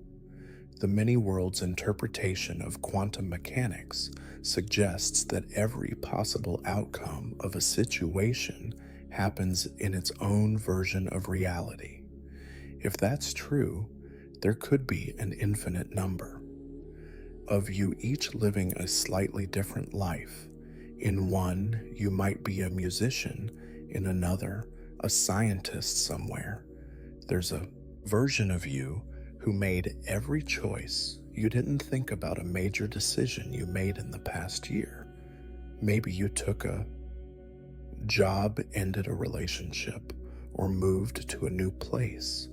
That choice shaped everything that followed, but in another reality, you took the other path. What does that version of you look like? Do they seem happier, or do they struggle in ways you don't? Sometimes people wonder if they made the right choices. They ask, what if I had done things differently? It's easy to look back and imagine that an alternate life would have been better. But would it? The version of you who took a different job might have hated it. The version who stayed in that relationship might have been miserable. You can never know for sure, because you only get to experience one path now. Flip that thought. If other versions of you exist, each following a different path, then there's also a version of you who is living the life you dream of. Maybe they took the risk you were afraid to take. Maybe they followed through on a goal you abandoned. That version of you isn't locked away in another universe. It's a possibility that still exists within you. People often say they feel stuck in their lives, as if their path has already been set. But if every choice branches into another possibility, then your future isn't fixed at any moment. You can make a decision that shifts everything, even small choices, reading a book, reaching out to someone, trying something new, can set you on a different course. You don't need to regret past decisions, because new ones are always ahead. Think about all the versions of you who exist in theory: the one who pursued a passion, the one who traveled the world, the one who stayed in touch with an old friend. Those versions of you aren't gone. They're just roads not taken, but you still have roads ahead of you. You still have choices to make. And in the end, the only version of you that truly matters is the one you decide to become. Next, light takes time to travel when you look. Looking into the past. At the stars, you aren't seeing them as they are now. You're seeing them as they were, sometimes hundreds or thousands of years ago. The farther away an object is, the older the image you see. This means the night sky is like a time machine, revealing the past instead of the present. Take the closest star system to us, Alpha Centauri. It's about 4.37 light years away when you look at it tonight. You're seeing what it looked like over 4 years ago. If something happened to it today, you wouldn't know until 4 years from now. The deeper into space, Astronomers look the further back in time, they see some of the galaxies they observed through powerful telescopes existed billions of years ago. By the time their light reaches us, those galaxies might no longer exist. This delay doesn't only apply to stars, it happens with everything, including the light reflecting off objects in front of you. The delay is tiny, so small that you don't notice, but it exists when you look at a person, even someone sitting across from you. You're seeing them as they were a fraction of a second ago. Your entire experience of vision is built on slightly outdated information. Now think about how this affects communication. When someone speaks, sound travels slower than light. That means you hear them slightly after their mouth has moved. The delay is small in everyday conversation, but it becomes noticeable over long distances. If you've ever watched a live broadcast from space, you've seen this in action. Astronauts take a few seconds to respond because their words need time to reach Earth, and replies take time to return even on Earth. If you're speaking to someone over a satellite phone, you'll notice a slight pause. This isn't just a physical effect, it also shapes how people understand history. The past exists in records, stories, and memories, but none of these give an exact version of what happened. When you recall an event, you aren't remembering the event itself. You're remembering your last memory of it. Each time you recall it, your brain subtly changes the details. Over time, what you remember may be very different from what actually happened. The same thing happens with written history. What we know about ancient civilizations comes from documents, artifacts, and interpretations. But these records were created by people with their own views, biases, and limits. Historians piece together the past based on incomplete information. Even events that seem well documented, like major wars or political changes, are often debated. Different sources tell different versions of the same story.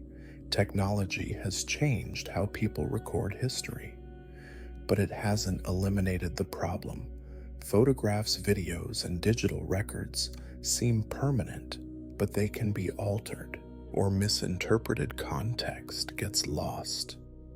A picture captures a moment, but it doesn't explain what happened before or after. A video can show an event, but it doesn't always show why it happened. In some ways, the more data people collect, the more questions arise.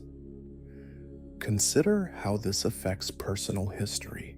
If you look at an old photograph of yourself, you see a past version of who you were, but the person in the picture doesn't know what you know now. They don't know what choices you'll make or how life will turn out. The same is true when you look at someone else's past. You might read a diary entry from years ago, but that person's thoughts at that moment were shaped by what they knew then. They couldn't see what was coming. This creates a strange disconnect. The past seems clear because it already happened, but at the time it was uncertain. Every historical figure, every decision maker, every person living in any era experienced the present the same way you do without knowing what would come next. They face choices without knowing their outcomes. What seems obvious now wasn't obvious then. Even memories of major events shift Ask people where they were during a historical moment, like a major blackout or a global crisis, and you'll get different answers. Some will remember details vividly, others will recall things that didn't happen. Studies show that memories can be shaped by what people hear afterward. If a person watches news coverage about an event they witnessed, their memory may change to match what they saw in the news, even if their own experience was different. This happens in everyday life. 2. If two people experience the same situation, they might remember it differently. One might focus on what was said, while the other remembers how they felt over time. Each person's memory changes based on their perspective. This is why eyewitness testimony in court cases is often unreliable. People aren't lying, they're just remembering the past differently. The idea that we are always looking into the past extends beyond light and memory. It shapes relationships, decision-making, and self-perception. When you interact with someone, you're responding to who they were moments ago, not who they are right now. By the time you react to their words, they may have already moved on in their thoughts. This lag creates misunderstandings. Someone might say something, and in the moment it takes you to process it, they could already regret saying it. The same applies to emotions. If you feel angry, that emotion is based on something that already happened. By the time you recognize the feeling, the situation that caused it has passed. Your reaction is always slightly behind reality. This is why people sometimes regret their actions after calming down. They responded to a past version of events rather than the present moment. This delay also plays a role in decision-making. People make choices based on what they know, but by the time they act, circumstances might have changed. Investors decide to buy or sell stocks based on data that is already outdated. Leaders make policies based on past events, not future ones. Even on a personal level, someone might hold on to an old grudge without realizing the other person has changed. Living with the awareness that we are always seeing the past raises questions about how to navigate life. If everything we perceive is slightly outdated, how can we be sure we are responding to the present accurately? One approach is to focus on patterns rather than single moments. Instead of reacting immediately, recognizing that perceptions are delayed can lead to more thoughtful responses. This also highlights the import of listening and observing carefully if misunderstandings arise. Because people are reacting to slightly outdated versions of each other, then slowing down and seeking clarification can help. Instead of assuming intentions, asking questions can bridge the gap between perception and reality. The idea that we are always looking into the past also changes how we think about progress. Since history is shaped by incomplete records, current events will be seen differently in the future. What seems like a major issue today might be a minor footnote years from now. Likewise, things that seem unimportant now could be viewed as critical turning points later. Understanding that the past is always just out of reach doesn't mean we are disconnected from reality. It means that reality is more fluid than it. Seems the world we experience is a mix of light that has already traveled, memories that have already changed, and perspectives that are always shifting instead of striving for perfect certainty. It might be more useful to accept that we are always catching up to the present at some point in time. For the fleeting youngest person, fraction of a second, every person was the youngest human on earth. The moment a child is born, they hold that title even. If just for an instant, then another child enters the world, taking their place. This cycle continues endlessly, repeating billions of times over human history. It's a fleeting distinction. Gone, before anyone even knows they had it. But in that brief moment before the next birth occurs, that person is the newest. Addition to humanity, consider how this plays out in real life. A baby is born in a hospital in New York City. As the doctors clean and wrap the newborn, a different birth is happening in a small village in India. A few seconds later, another child is born in London. The moment of being the youngest person alive vanishes almost as quickly as it arrives. It's not a title anyone can hold onto to, nor one that holds any tangible significance, yet it happens to every single person who has ever lived. This idea forces a deeper reflection on time, identity, and change. Most people don't remember the earliest moments of their life, the first cries, the sensation of air in the lungs, the bright lights of a delivery room. These memories disappear before the brain can even process them. The youngest person in the world at any given moment is unaware of their unique status, unable to grasp the significance of their existence in the grand timeline of humanity. It also raises an interesting contrast. As someone enters life and briefly becomes the youngest, somewhere else another person is taking their last breath. Just as birth happens constantly, so does death at any given time. Someone is experiencing their final moments unknown to most of the world, while another is opening their eyes for the first time. This continuous flow of life and death is the underlying rhythm of human existence. No one can pinpoint the exact moment they become the oldest or the youngest in the world, but the transition happens all the same. This concept can also shift in different contexts on a smaller scale. Consider a family.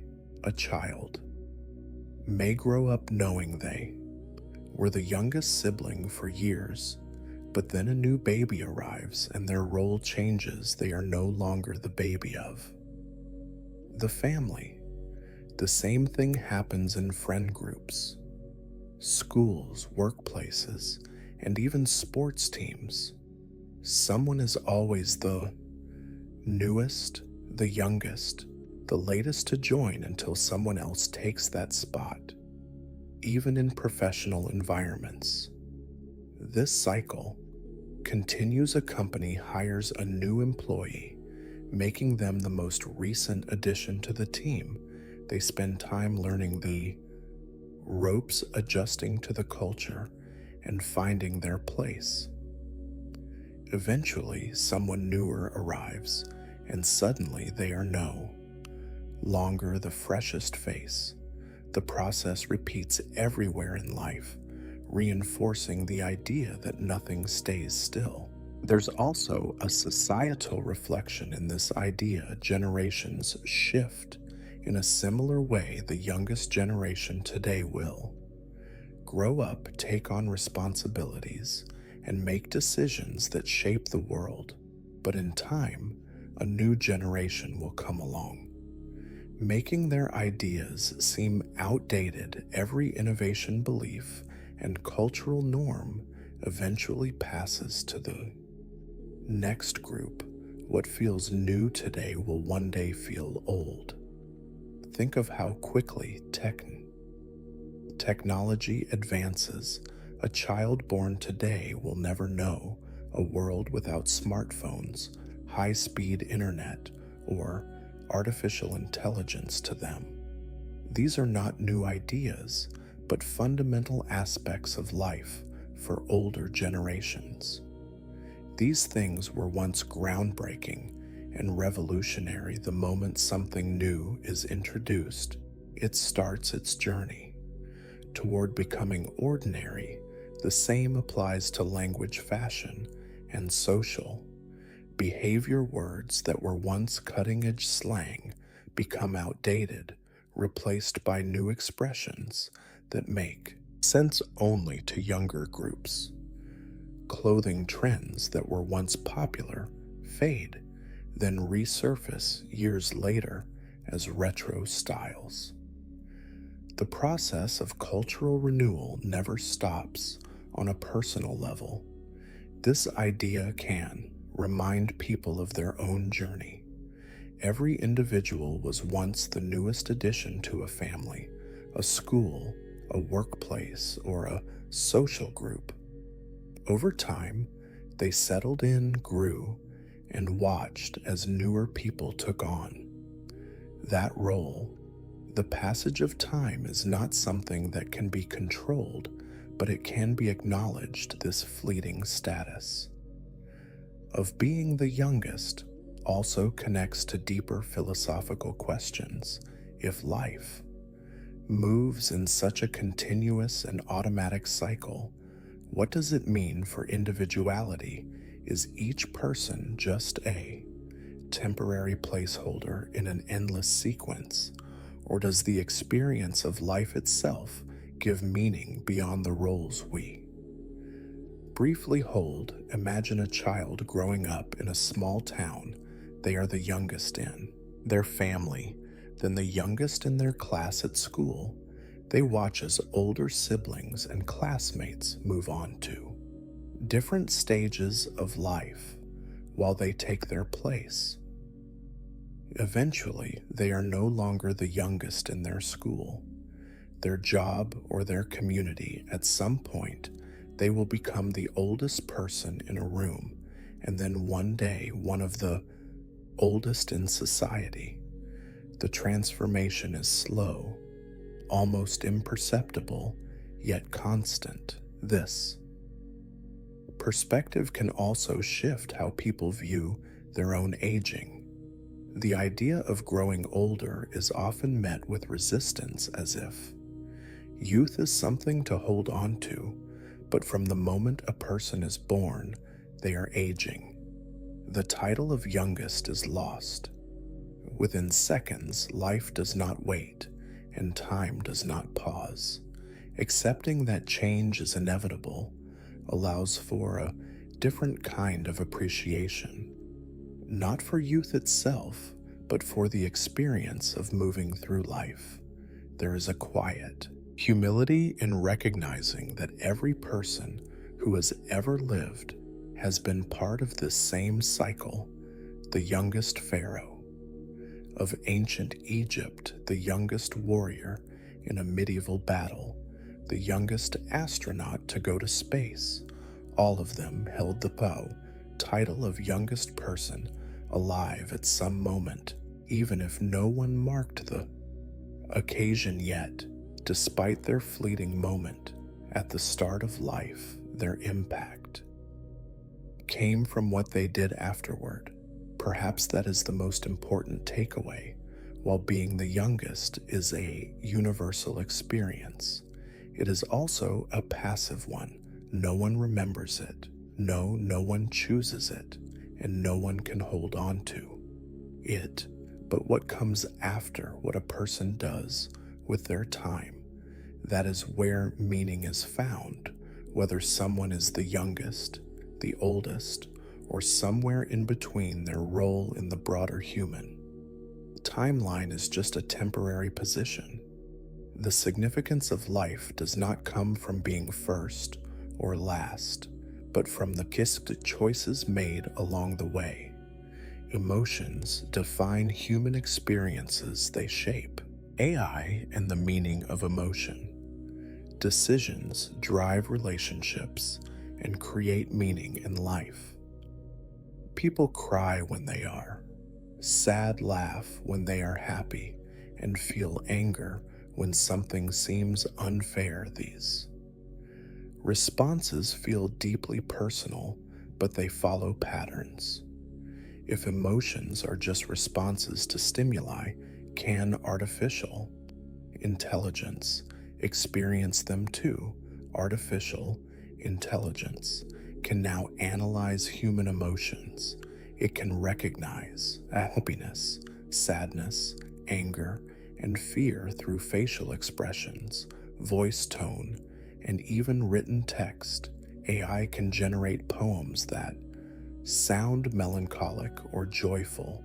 It can compose music that evokes deep feelings. It can even respond in ways that mimic empathy. But does that mean AI actually feels emotions? Or is it just simulating them? A chatbot might say, "I'm sorry." You feel that way when someone expresses frustration. The response sounds caring, but it comes from an algorithm. The AI does not feel sympathy. It does not understand sadness the way a human does. Instead, it has been trained to recognize certain words and patterns and reply in a way that seems appropriate. If someone says, "I lost my job today," the AI might respond, "That must be really difficult. I'm here to listen." The words sound comforting, but there is no actual concern behind them. AI does not have personal experiences. It does not feel loss or sadness. It only predicts which response fits best based on previous interactions. Humans experience emotions because of chemical reactions in the brain. When someone feels joy, dopamine and serotonin increase.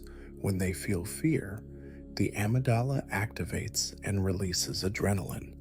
These biological processes create emotions as a survival mechanism. AI does not have a brain, hormones, or survival instincts. It does not get scared when faced with danger.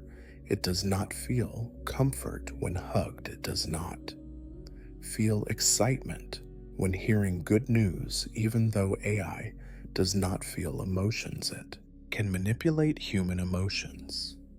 Social media algorithms determine which content a person sees based on past engagement.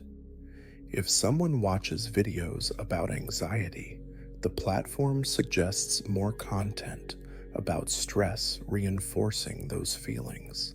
AI generated news headlines are designed to provoke anger or urgency to drive engagement. AI powered chatbots can detect frustration and adjust their tone to calm users down. In each case, AI does not experience these emotions itself, but it knows how to influence them. Some argue that AI does not need biological emotions to have its own form of emotional experience. If an AI system learns that certain situations lead to specific responses, does that count as feeling? A human child learns emotions through experience. They cry, get comforted, and associate comfort with relief. They laugh and see others smile, reinforcing happiness. AI also learns through experience, though it does so differently. A machine learning model sees millions of emotional expressions and learns which responses match. The key difference is that humans feel emotions internally, while AI processes emotions externally. Imagine a robot designed to care for elderly patients. It recognizes when someone is lonely and initiates a conversation. It remembers what the person likes and talks about, familiar topics. It adjusts its tone to sound soothing. If it notices sadness, it plays a favorite song or tells a joke. To an outsider, looks like the robot and understands emotions. But if its programming changed, it would behave differently, unlike a human. It has no personal experience of loneliness. It does not know what it feels like to miss someone. This brings up a deeper question: if AI can replicate emotional behavior perfectly, does it matter if it feels emotions or not? People form attachments to things that display emotion. Like a behavior, a child talks to a stuffed animal as if it has feelings. Pet owners assign emotions to their dogs and cats based on behavior. If AI behaves emotionally, humans might treat it as if it has real feelings, even if it does not.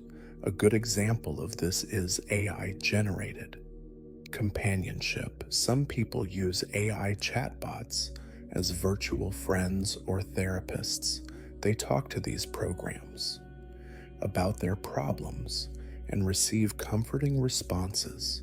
The AI remembers past conversations and responds as if it understands. People feel listened to even though the AI has no real awareness of what is being said. The relationship is one-sided, but it feels real to the user. AI-generated emotions also raise ethical questions. If an AI system can convincingly express sadness, should it be used in customer service to make interactions more human? If AI can sound enthusiastic, should companies use it to sell products more effectively? If an AI therapist can provide comfort, is it ethical to let people form emotional attachments to something that does not actually care? Consider an AI assistant that sounds genuinely excited when asked about weekend plans.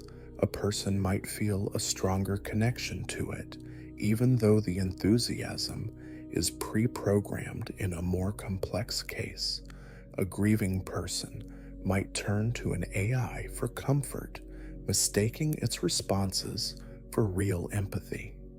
The AI does not care, but the person perceives it as caring. If that belief helps them, does it matter that the AI has no real emotions? The boundary between real and artificial emotions continues to blur. AI-generated voices can express sad or excitement with near-perfect accuracy.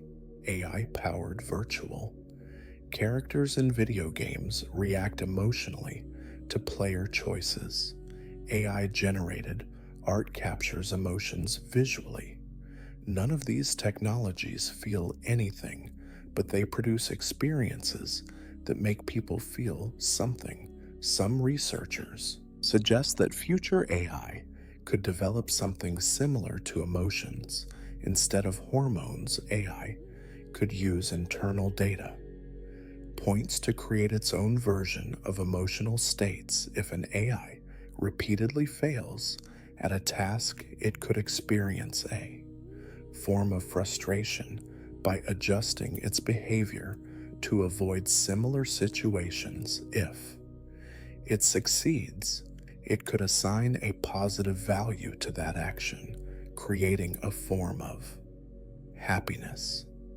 These would not be emotions in the human sense, but they might serve a similar function in decision making. Despite these possibilities, AI emotions would always be different from human emotions.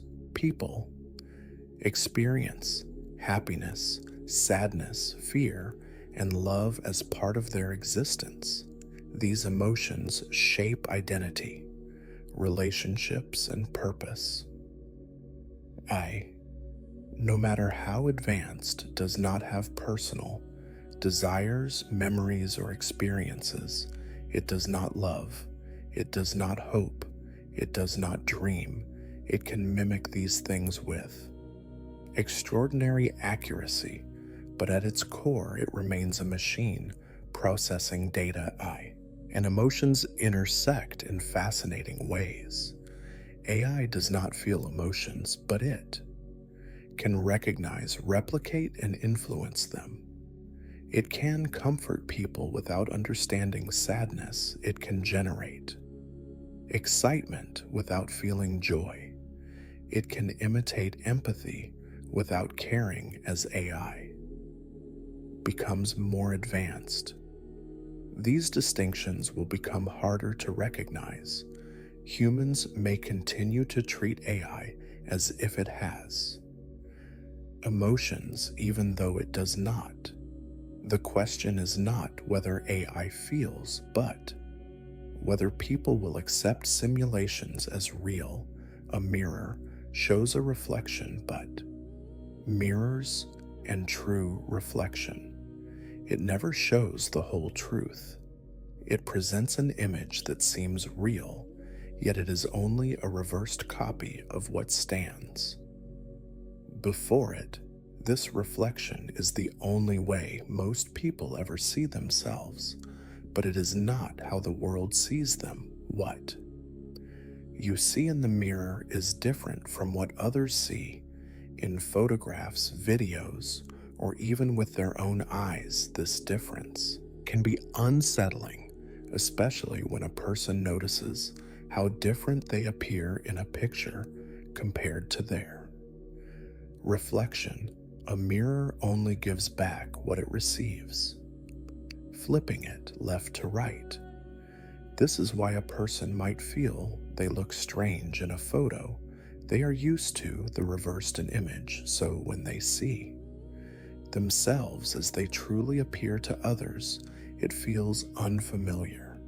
Many people experience a slight discomfort when they first hear a recording of their own voice. For the same reason, what they hear in their head differs from what others hear, just as what they see in the mirror differs from what others see in real life. Most people adjust their appearance using a mirror without thinking about its limitations. They fix their hair, adjust their clothes, and inspect their face, but they never actually see themselves as they are. They only see the reflected version. This becomes even more complex with digital screens. When using a front-facing camera, the image often flips to match a mirror before reverting to its true form after a picture is taken. This can add to the discomfort people feel when seeing a photo of themselves because they have grown used to the flipped version. Some people struggle with their perception of themselves because of how a mirror presents their features.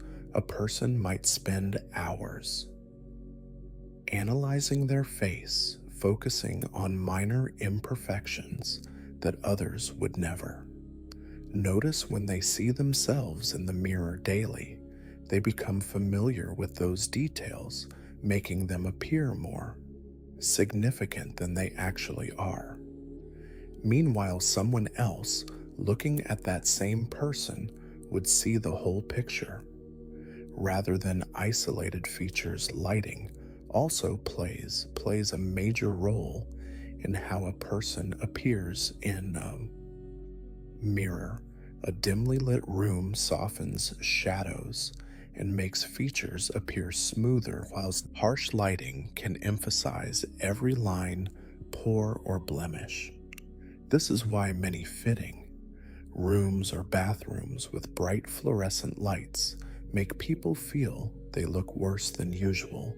A mirror does not change, but the way it presents a person shifts based on external factors. Another factor is the quality of the mirror itself. Not all mirrors are perfectly flat. A slight bend in the glass can distort the reflection, making a person look stretched or compressed. Some mirrors, such as those found in amusement parks, exaggerate this effect on purpose, but even everyday mirrors can have slight imperfections. This is why a person might feel they look different in one mirror compared to another. The mind also influences how a person interprets their reflection. Self-perception is not based purely on what the eyes see. It is shaped by emotions, memories, and experiences.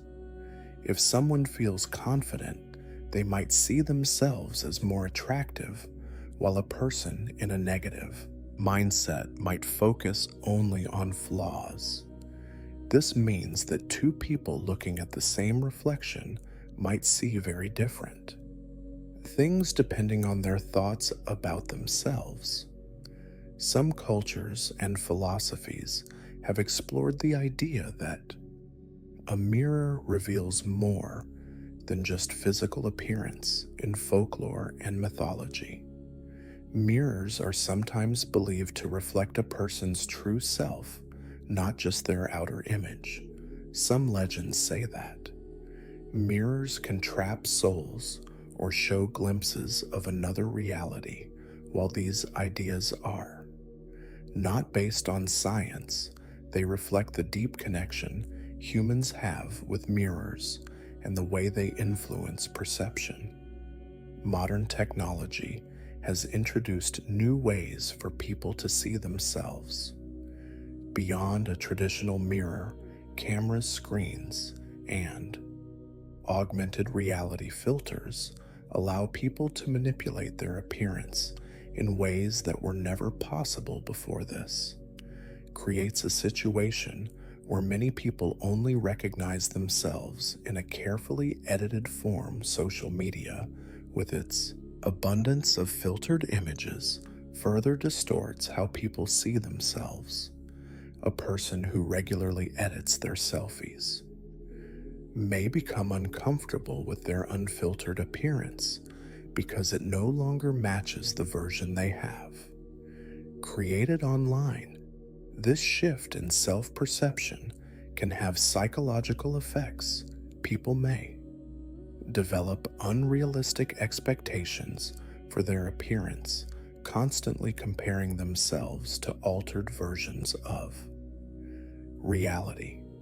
They might feel dissatisfied when looking in the mirror because their reflection does not align with the images they have grown accustomed to seeing. This has led to increased discussions about body image and self-esteem, particularly among younger generations who have only ever known a world with digital alterations. Despite its limitations, a mirror remains one of the simplest and most direct ways for a person to check their appearance. It provides instant feedback, allowing adjustments in real time. However, understanding its flaws can help people develop a healthier perspective on their self-image. Recognizing that a mirror does not tell the full story can reduce the anxiety some feel when looking at their reflection. It can also encourage people to rely less on their mirrored image and focus more on how they feel in their own skin. A mirror reflects light, but it does not reflect personality, character, or the way a person moves through the world. While it shows the surface, it cannot capture the depth of a person's presence.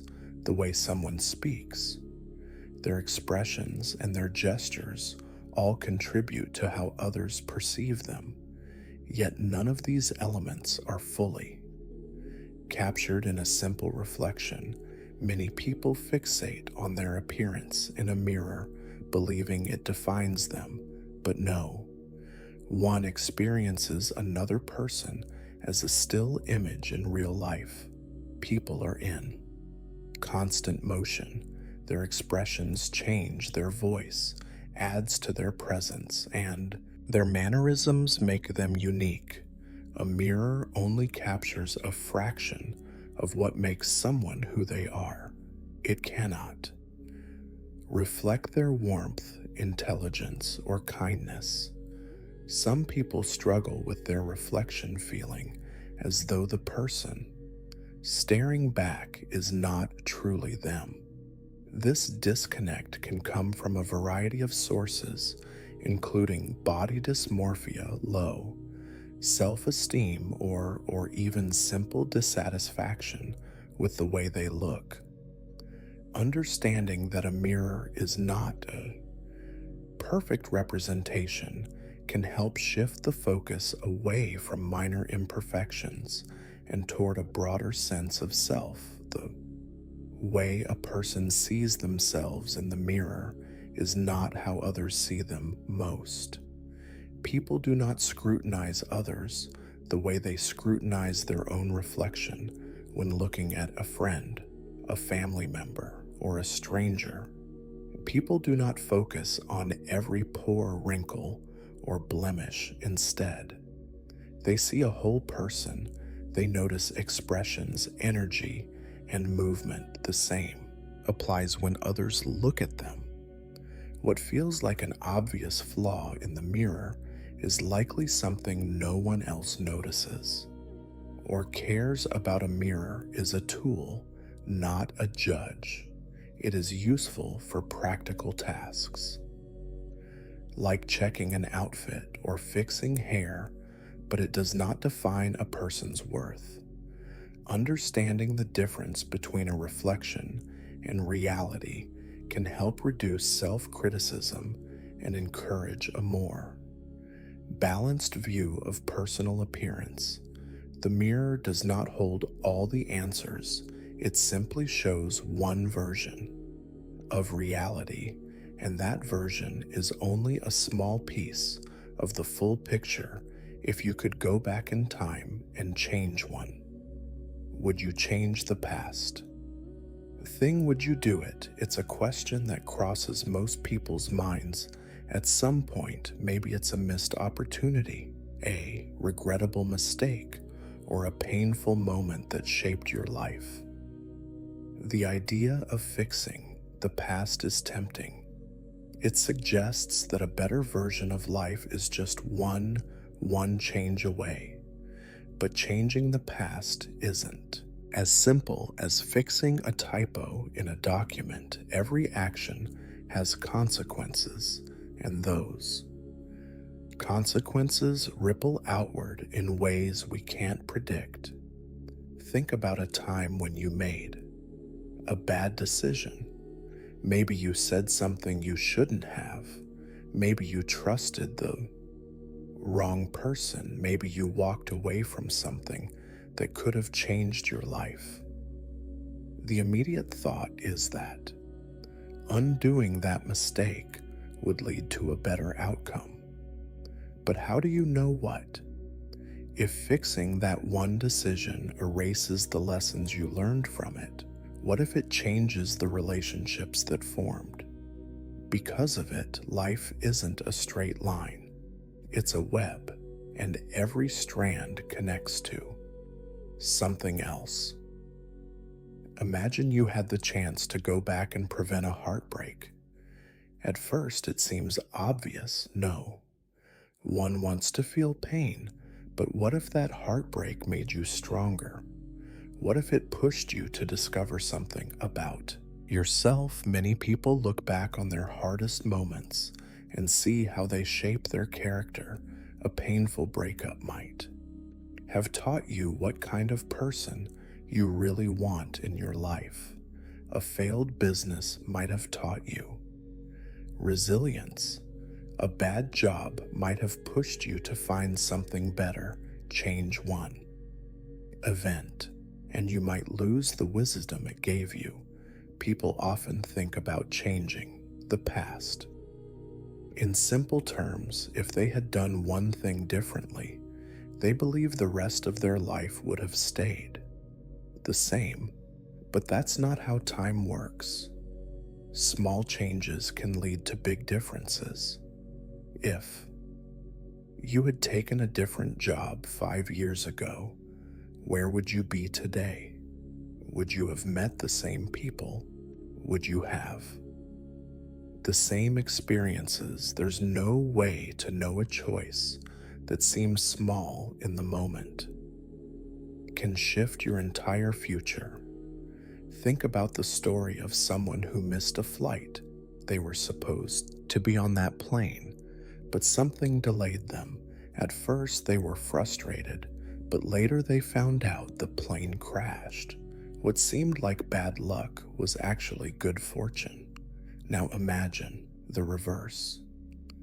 What if you went back in time to avoid something painful, but the new path led to something worse? You might avoid one hardship only to create another. Life is unpredictable. You never know what's waiting on the other side of a decision. There's also the question of identity. Who would you be if you're past? Where different people are shaped by their experience, even the painful ones a shy person might have become more confident because of a tough situation they had to overcome. A struggling artist might have found their voice because of rejection. A person who once made a terrible mistake might have become wiser because of it. Takeaway: those moments, and you take away the growth that came with them. The past isn't just a series of events, it's the foundation of who you are. Some people say they would go back in time just to warn themselves. They wouldn't change anything big, just give themselves advice. But even advice changes things. Imagine telling your younger self to avoid someone they haven't met yet. Now that person never enters their life. What if that relationship, even if painful, was meant to teach them something? What if avoiding it means they never develop the strength they needed for a future challenge?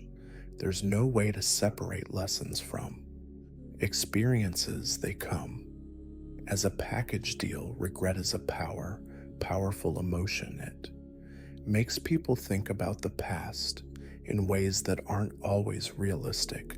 When looking back, it's easy to see the mistakes and wish they could be erased.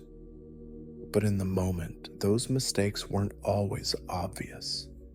You made the choices you did with the knowledge you had at the time. Expecting your past self to act with the wisdom of your present self isn't fair. Growth comes from experience, and experience includes missteps. Many stories explore the idea of changing the past. Some show a person fixing their mistakes and creating a perfect life. Others show unintended consequences. A small change leads to a different reality, one where things turn out worse. There's a reason this idea keeps appearing in books and movies. It speaks to something universal. Everyone wonders about the road not taken, but the road you did take is the only one that's real. It's the one that led you to the present instead of wishing to change the past. Some people focus on making peace with it. That doesn't mean ignoring mistakes or pretending everything happened for a reason. It means accepting that the past can't be rewritten. The question isn't what you would change, but what you learned. If you regret something, how has it changed your behavior? If you experienced loss, how has it shaped your values? If you went through something hard, how has it made you stronger? Those are the real questions. Because even if time travel were possible, you wouldn't be the same person without the past you had. Would changing the past make life better? Maybe. Maybe not. The problem is that there's no way. To test it, you can only move forward, and moving forward means using what you've learned to make better choices today. Instead of asking, what if, the better question is, what now? Most of what we do happens without unconscious actions. Us thinking about it, breathing, blinking, walking, and even small decisions throughout the day often occur without conscious thought. These actions, known as unconscious behaviors, shape our lives in ways we rarely notice. They influence our habits, reactions, and even how we perceive the world. Imagine driving a car. On a familiar route, you arrive at your destination and realize you barely remember the journey. Your mind was elsewhere, yet you obeyed traffic signals, made turns, and stopped when necessary. This is an example of unconscious action. Your brain handled everything automatically, freeing your conscious mind to focus on something else. When someone throws a ball at you, your hands move to catch it before you even think.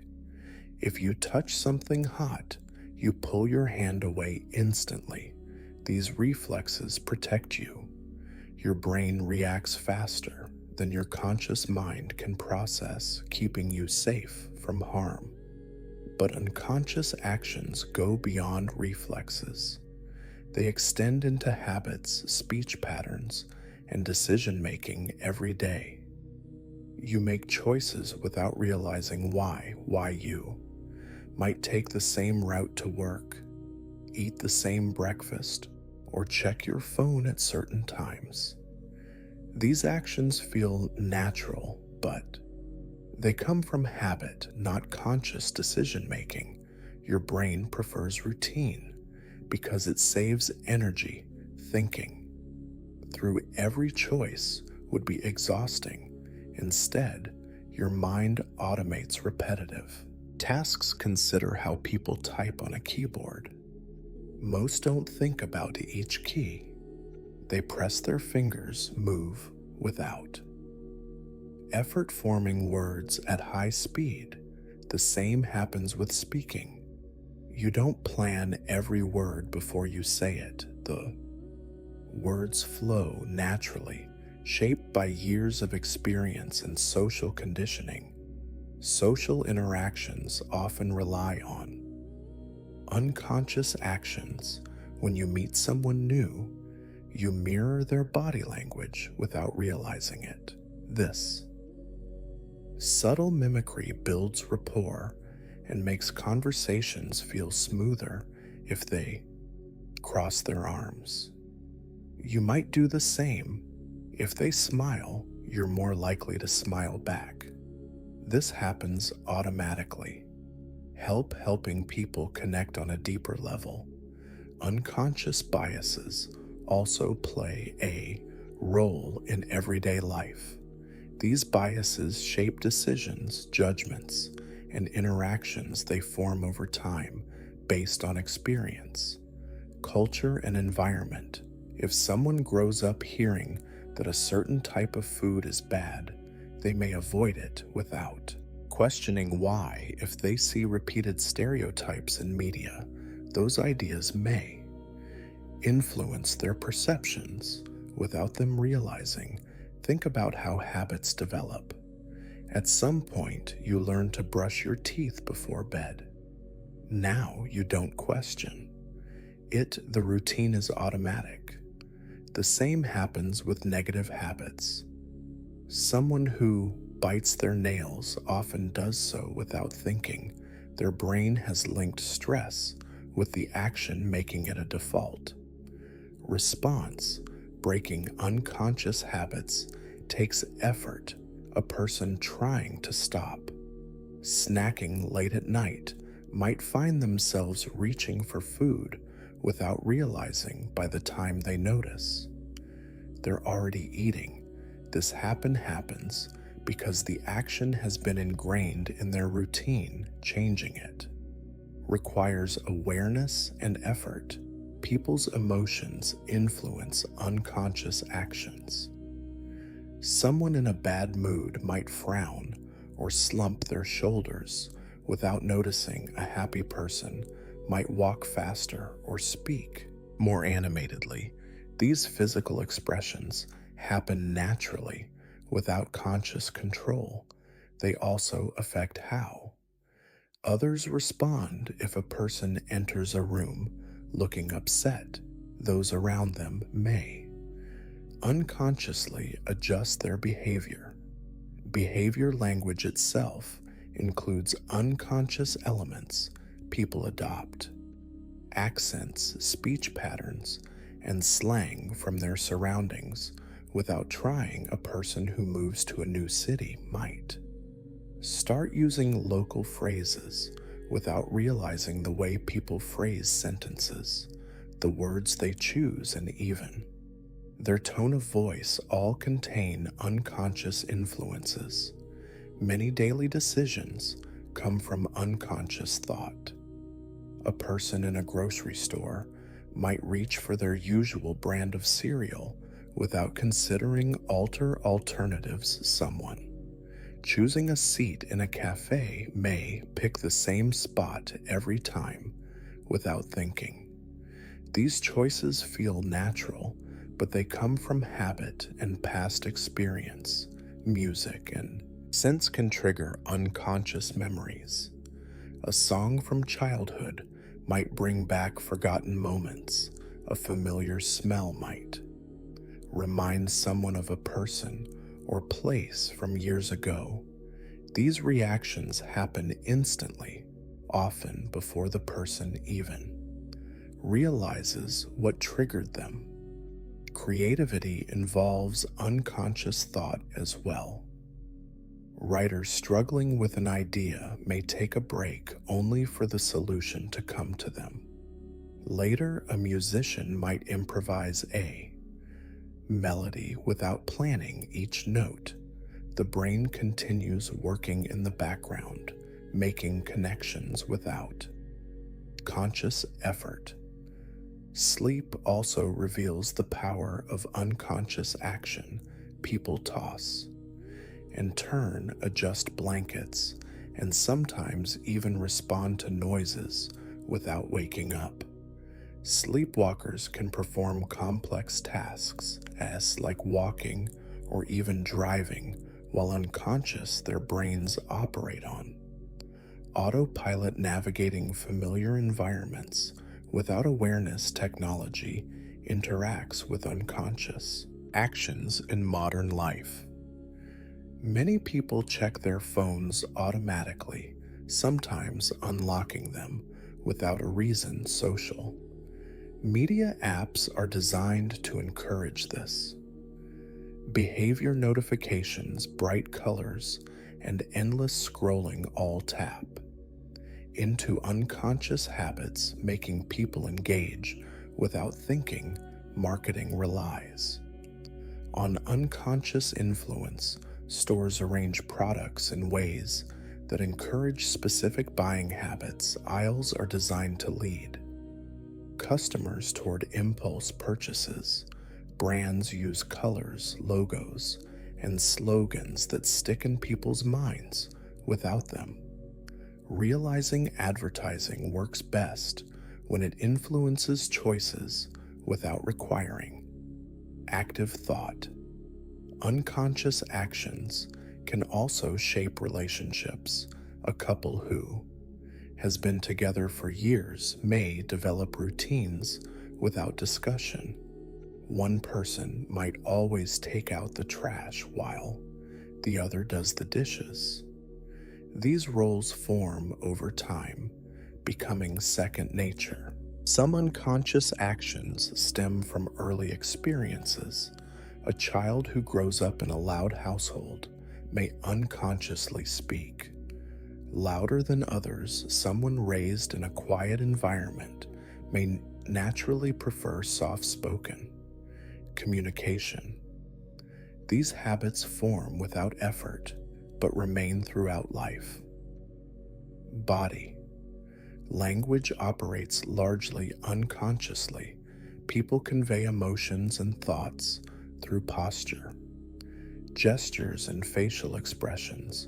Without intending to, someone feeling nervous might tap their foot or fidget with their hands. A confident person may stand tall and maintain eye contact. Others pick up on these signals, instinctively responding without thinking. Unconscious actions also appear in problem solving. A person working on a difficult puzzle might step away and suddenly realize the solution later.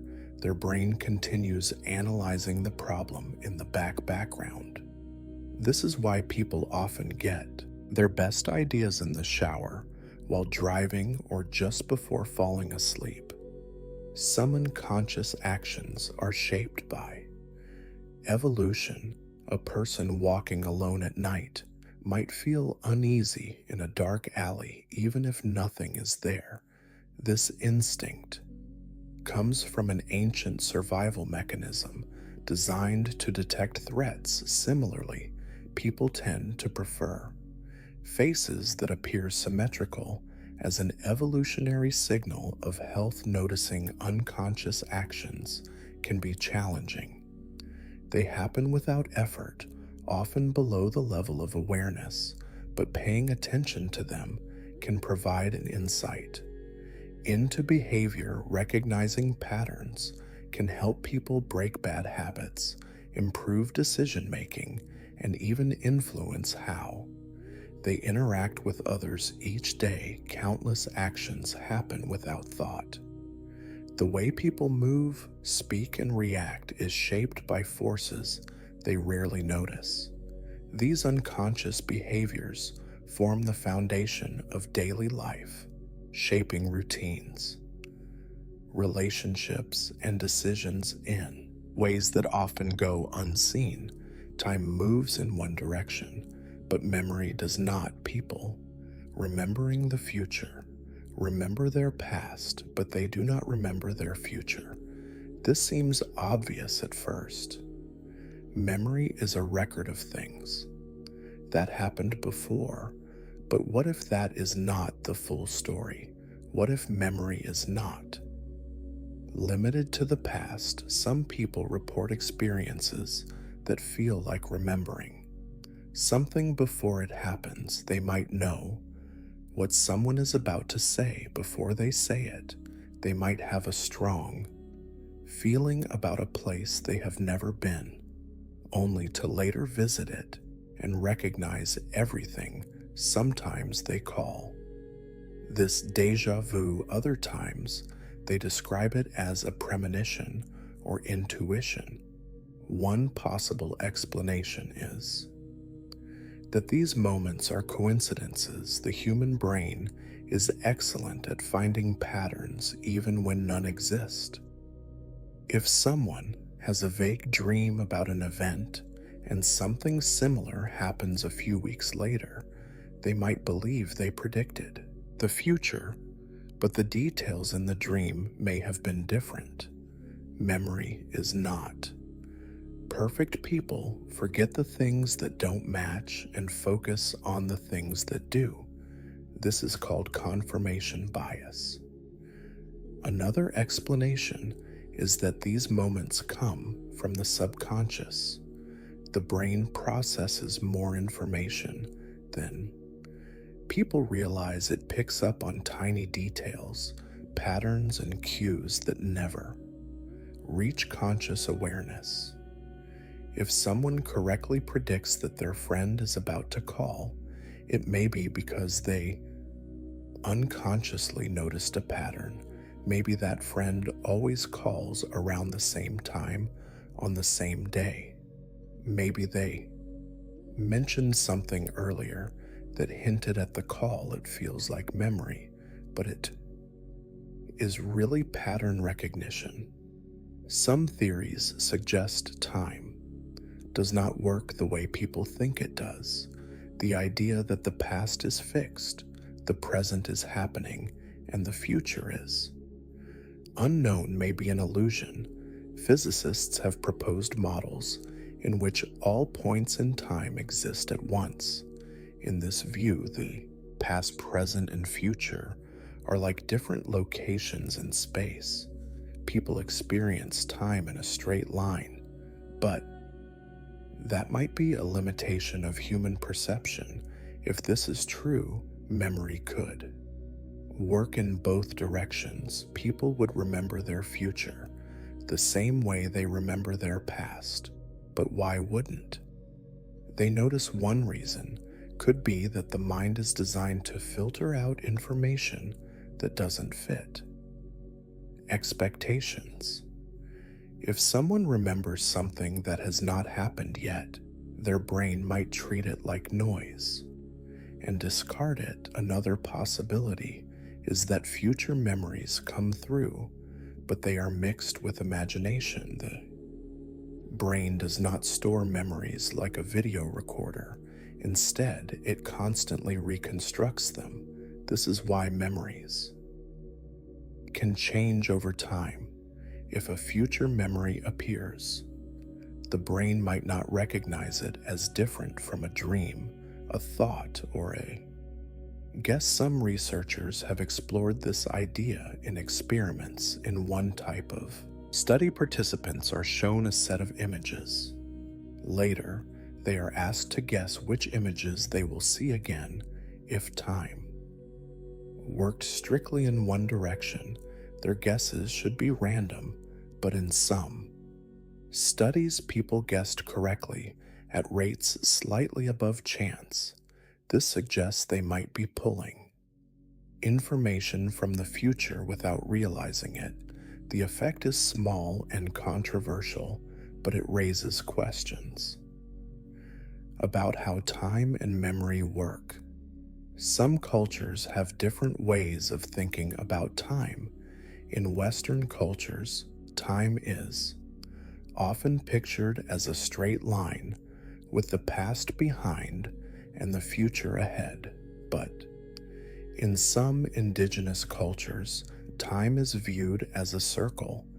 The past and the future are not separate, but part of the same flow. Some traditions include practices where people seek knowledge from dreams or visions, treating them as a kind of memory of what is to come.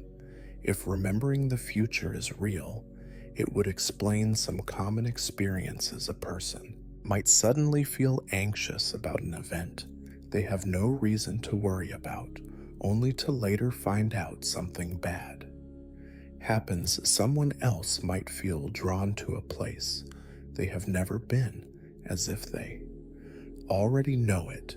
These experiences happen too often for people to ignore them completely. One challenge in understanding future memory is that people do not always notice when they are wrong. If someone has a strong feeling that something will happen and it does not, they might forget about it. But if something does happen, they remember it. This makes it difficult to study a person who dreams about plane crashes every night. Will eventually have a dream that lines up with a real event. This does not mean they saw the future. Even so, there are cases where the details are too specific to dismiss. Some people have documented dreams or visions that include names, places, or exact details that later turn out to be true. These are rare, but they make people question whether time works differently than expected. Technology has also changed how people think about time. Scientists study brain activity in real time and have found that decisions happen before people are aware of making them. In some cases, brain scans can predict what? Choice. A person will make seconds before they consciously decide. This suggests that some part of the mind knows the future in a small way before awareness catches up. There are also studies on time perception that show how the brain can warp the sense of now. In some situations, people report events happening in the wrong order. Athletes sometimes describe moments where time seems to slow down, allowing them to react faster than they should be able to.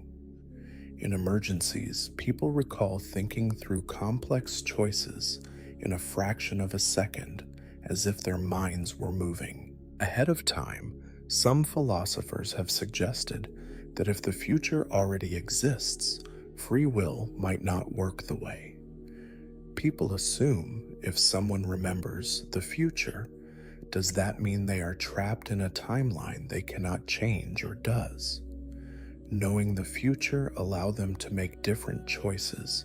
If a person has a vision of something bad happening and avoids it, was the vision wrong, or did it guide them? This idea is explored in stories, myths, and movies. Some stories show characters who see their future and try to change it, only to cause it to happen in an unexpected way. Others suggest that knowledge of the future can help shape a better path. In either case, the idea that memory might not be limited to the past is something people have thought about for a long time. The possibility of remembering the future is not proven, but it remains an open question. There are many experiences that do not fit within the standard understanding of time, whether these are illusions, subconscious pattern, recognition, or something more. They challenge the way people think about memory. In reality, if time is more flexible than it seems, then the mind might be more connected to the future than it appears. Imagine walking down the wood past you recognize, present you street, and running into yourself from 5 years ago. They look like you, but they don't have your experiences, your scars, or your growth. They don't know what's coming next. They still think certain things matter that you've since realized. Don't they still worry about things that you've long since stopped caring about? Would they recognize you, your past self? Might see the same face, maybe a few wrinkles, maybe a few pounds gained or lost. But beyond that, would they see the same person? They might notice that your posture has changed, your voice carries a different weight, or the way you react to things isn't quite what they expect. Maybe you don't laugh at the same jokes. Maybe you no longer flinch at things that used to make you uncomfortable. People don't change overnight, but over time, those small shifts add up. A person who once hated public speaking might now be comfortable leading a meeting. Someone who once had a short temper might have learned to pause before reacting. Someone who clung to a particular identity might have let it go. Your past self wouldn't have seen these changes happen gradually to them. It would be like skipping chapters in a book and suddenly finding a different version of the main character. Think about the way you dressed 5 years ago, the way you styled your hair, The way you spoke, the words you used, the opinions. You would do any of those things make you cringe.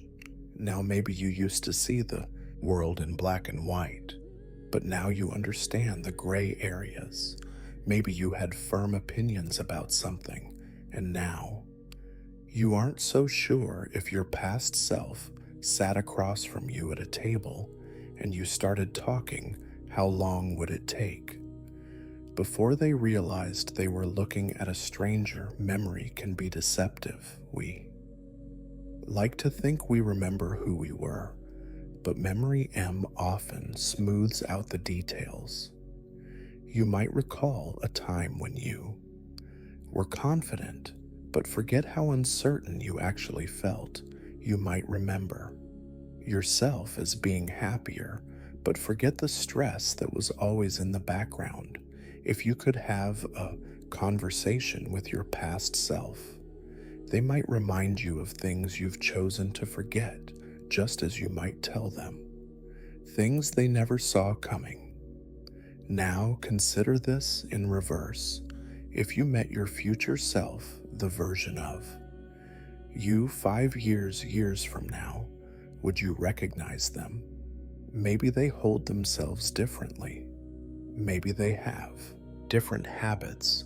Maybe they've lost people or gained new relationships. Maybe they live somewhere else, have a different job, or think differently about things you now feel strongly about. You might ask them questions, trying to see how they got from where you are to where they are, but they wouldn't be able to explain it in a way that makes complete sense.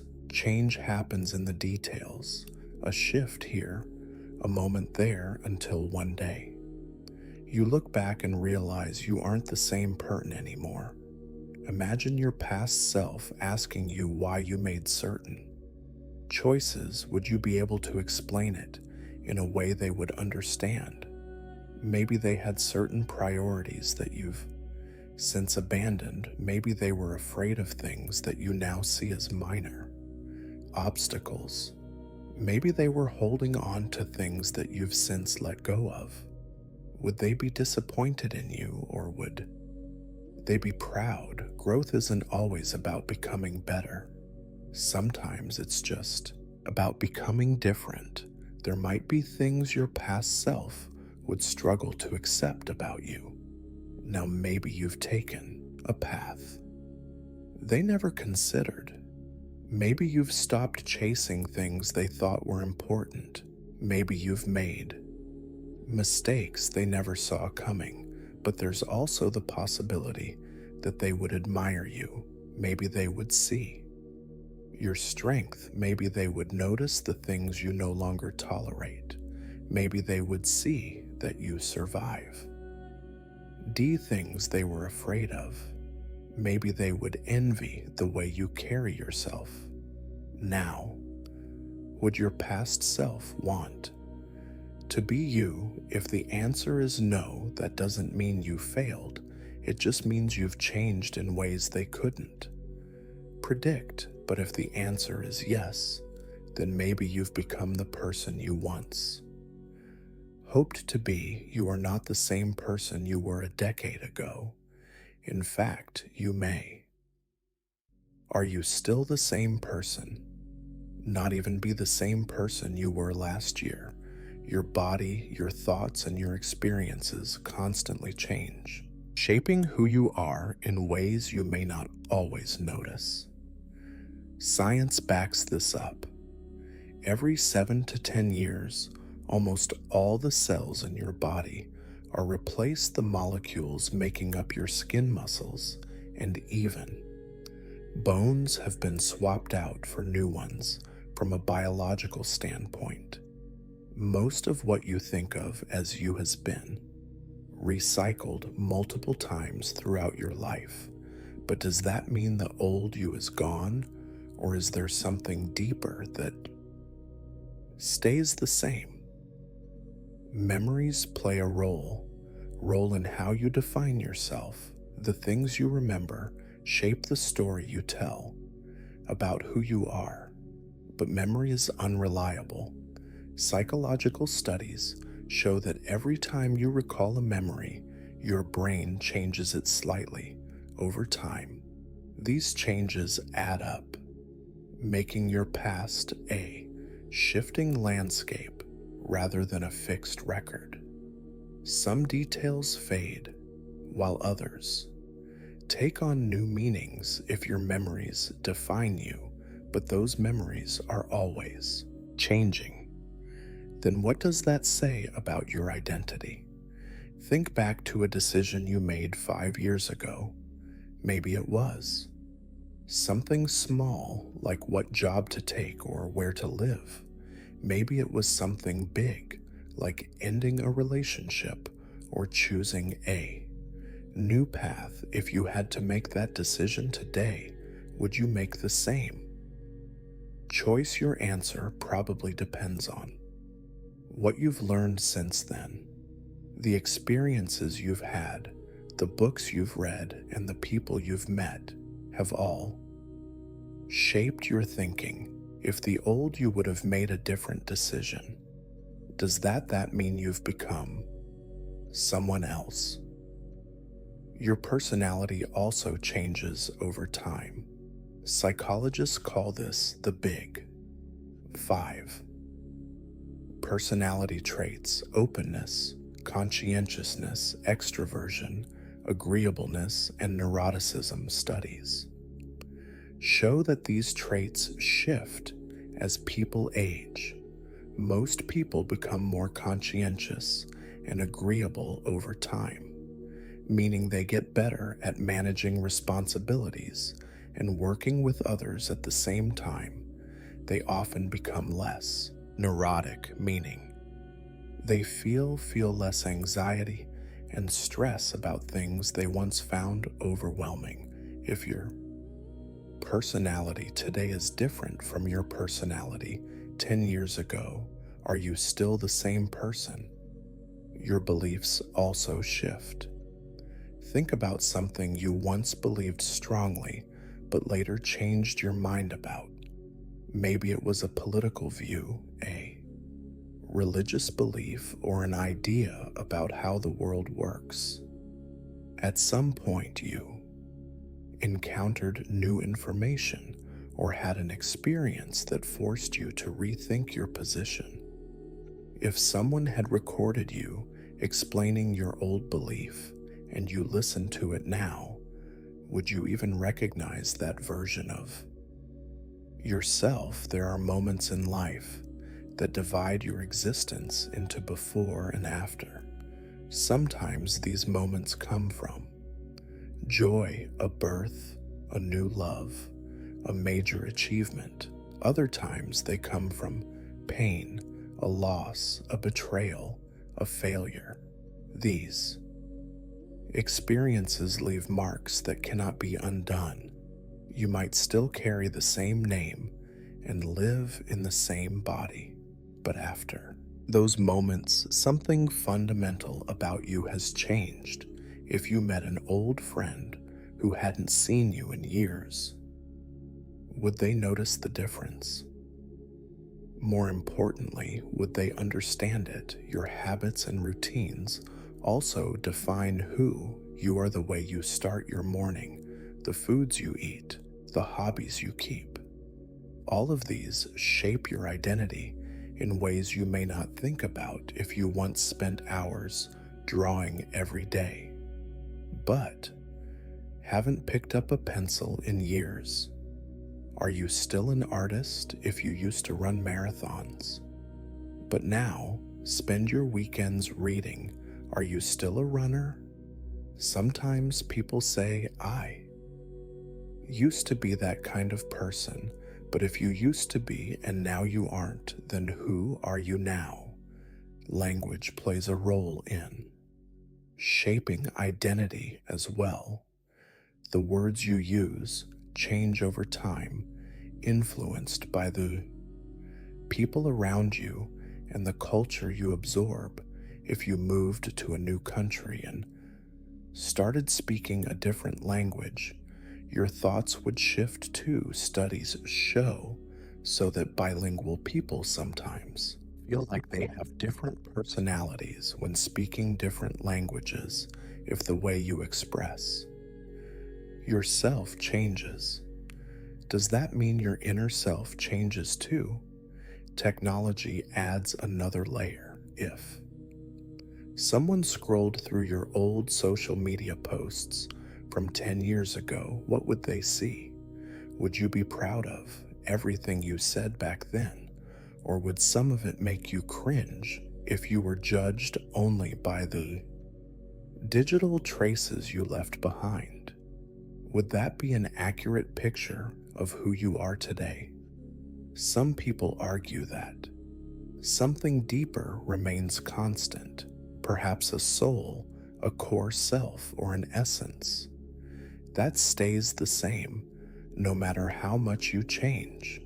Others believe that identity is fluid, a collection of experiences, rather than a fixed entity. If you could step outside yourself and look at your life as a timeline, would you see a continuous thread, or would it look more like a series of different selves, connected but distinct? If someone handed you a journal written by your past self, would you agree with the person who wrote it? Would you feel proud, embarrassed, or disconnected? Would you recognize your handwriting, but feel like the words belong to someone else? Think about a time you looked in the mirror and felt unfamiliar to yourself. Maybe it was after a big change, like a breakup or a career shift. Maybe it was during a quiet moment when you suddenly felt like a stranger in your own skin. What causes that feeling? Is it a loss of identity, or is it simply a moment of realization that you have changed more than you? Thought change happens gradually. Most people don't wake up one morning feeling completely different, but over months and years, the changes add up. Your tastes evolve, your interests shift, your reactions to situations change. The things that once felt important fade into the background, replaced by new priorities. If you met the person you were 10 years ago, would you get along? Would you agree on things? Or would you argue? Would you be able to explain how you got from there to here? There is no single answer to whether you are still the same person. Some things about you remain constant, while others transform. But if you are always changing, then perhaps the better question is, at what point does change make you someone new? The last trace of humanity. If humanity vanished tomorrow, what would remain? Cities would stand silent, streets empty, and lights flickering from for as long as power grids held. Nature would begin its slow reclaiming process. Vines creeping over concrete roots, breaking through roads. The world would not end, but human presence would. The last traces of our existence would be what we left behind, the structures we built, the signals we sent, and the damage we caused. Buildings would hold out for decades. Skyscrapers, once symbols of ambition, would weaken as steel corroded in glass fell from their frames. Homes would last longer, but without maintenance leaks, and mold would eat away at their walls. Roofs would collapse under the weight of neglect. The strongest buildings, made of stone and reinforced concrete, might endure for centuries, standing as hollow shells long after their purpose had faded. The pyramids of Egypt, already thousands of years old, would remain, but even they would wear down over time. Bridges and dams, massive feats of engineering, would break apart without human intervention. Steel suspension cables would rust and snap. Rivers would reclaim their natural courses as dams failed, flooding areas that had been controlled for centuries. Some structures would linger longer than others. The Hoover Dam, designed to last, might survive for 1,000 years before erosion and water pressure took their toll. The Great Wall of China, already partly consumed by the land, would erode further. Stones shifting back into the earth. If satellites still orbited the planet, they would carry traces of human activity for centuries. Some would fall back into the atmosphere, burning up on re-entry. Others would drift through space for thousands of years, silent records of a civilization that once reached beyond its home planet. The Voyager probes, launched decades ago, would continue traveling through deep space. They carry golden records etched with sounds and images meant to introduce humanity to any potential alien life if intelligent beings found them. Those records might be the last evidence that humans ever existed. Radio waves would stretch out into the universe, carrying signals from old broadcasts, the earliest transmissions. News reports, music speeches would continue traveling at the speed of light. These signals, weak as they are, would spread farther than any physical artifact. A distant civilization, if it had the right equipment, could one day detect the remnants of a 1940s radio broadcast, a faint echo of a species long gone beneath the surface.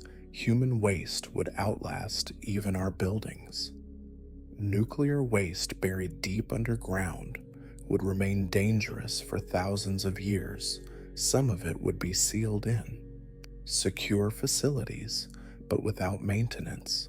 Those seals would eventually fail. Future organisms, if any survived, might stumble upon these sites unaware of the radiation locked within plastic. One of humanity's most widespread materials would linger from millennia. In the oceans, plastic debris would break into smaller and smaller pieces, but it would not disappear. The planet's biodiversity would shift in unpredictable ways. Domesticated animals would struggle. Pets left behind in empty homes would not survive long without food and shelter. Cattle bred for dependence on humans would die off in large numbers. Some animals would adapt.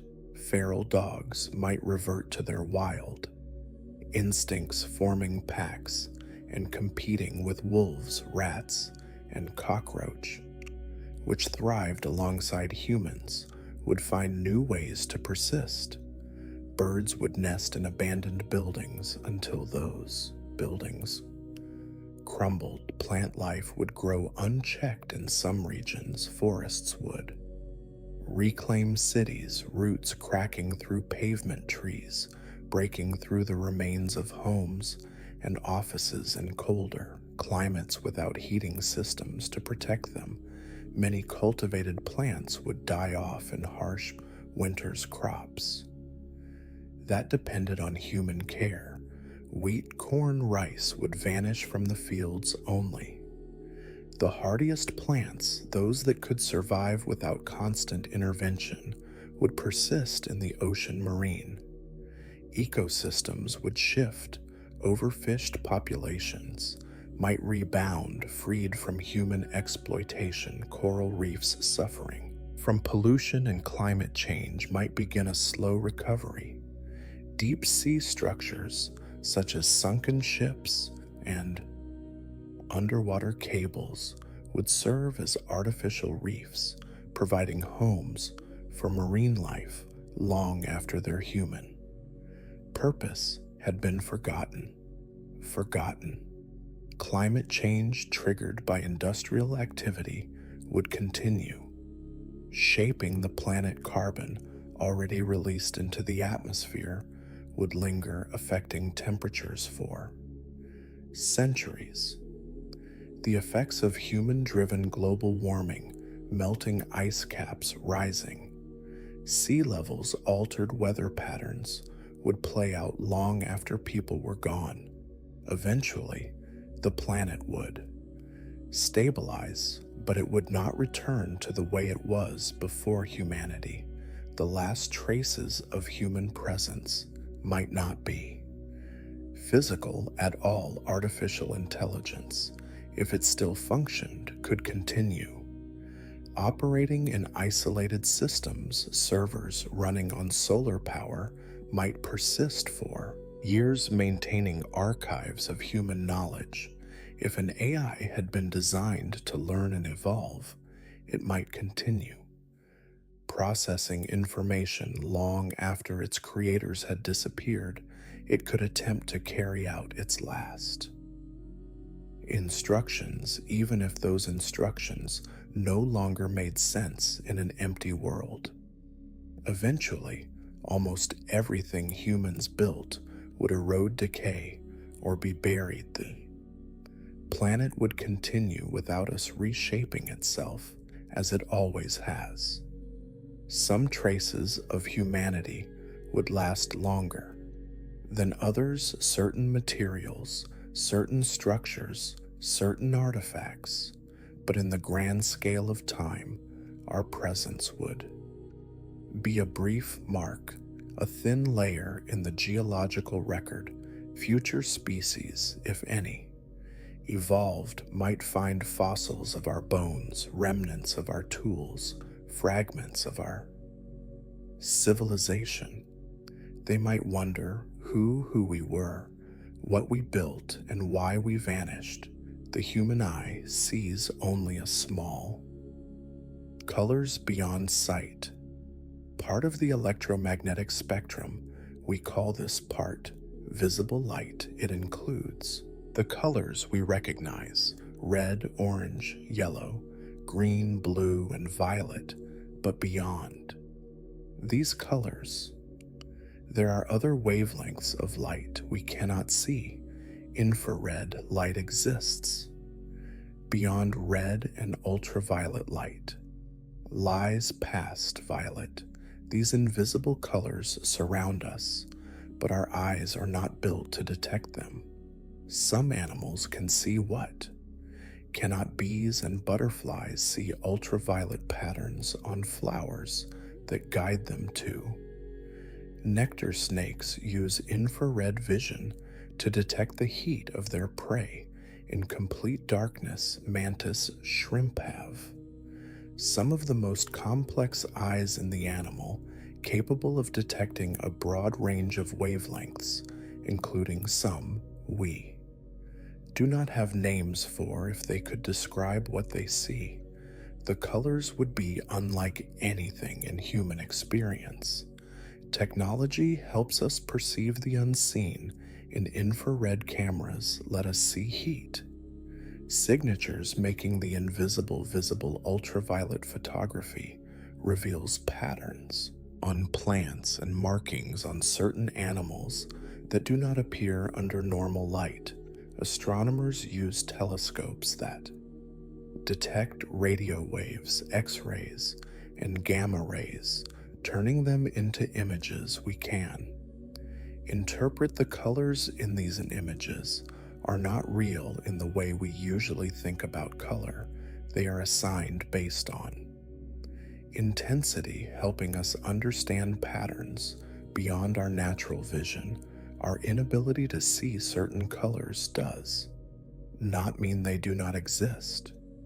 It only means our biology limits our perception. The way we see the world is not a complete representation of reality. If other beings exist with different visual capabilities, they would experience a world with more or fewer colors than we do. A species with eyes sensitive to Infrared might see a glowing, shifting landscape where heat sources change in brightness. An organism tuned to ultraviolet might see an electric high contrast world filled with hidden patterns. Humans have three types of color receptors or cones in their eyes. Some animals have 4, 5, or even more. Birds, for example, see a broader range of colors than we do because they have an extra type of cone that detects ultraviolet light. Some people, known as tetrachromats, have an additional cone that allows them to see subtle color variations most of us cannot. To them, a simple paint swatch of yellow might contain shades that look entirely different from one another, while to most people it appears as a single color. The existence of unseen colors raises questions about perception itself. If we cannot see them, how do we know what we are missing?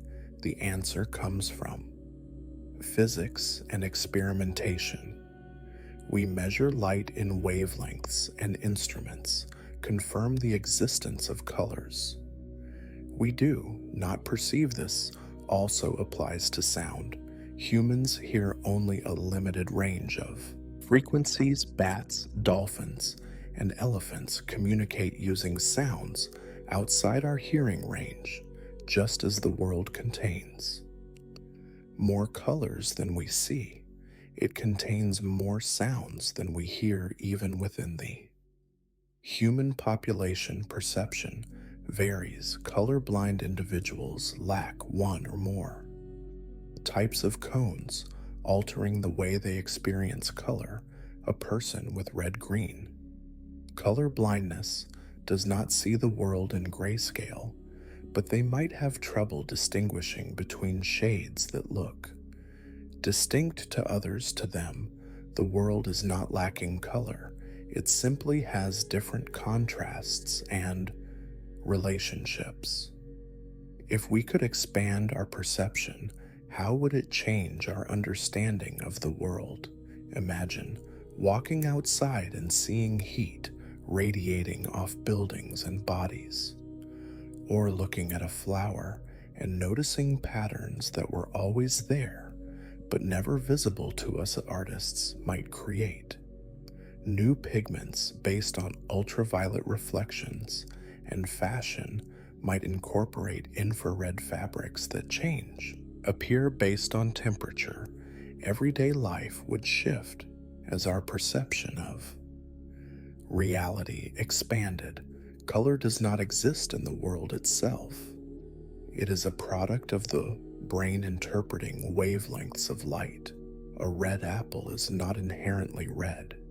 It absorbs most wavelengths and reflects the ones we perceive as red. If our eyes were built differently, the apple might appear another color entirely. This means that what we consider objective truth is really just a shared perception. Some theories suggest that early humans may have seen colors differently than we do today. Ancient texts like Homer's Odyssey describe the sea as wine dark rather than blue. Some researchers believe this was due to differences in language and categorization rather than vision itself. Many ancient cultures had words for black, white, and red before developing terms for blue and green. The way people describe color is shaped by culture, language, and necessity. New colors can also be created through technology.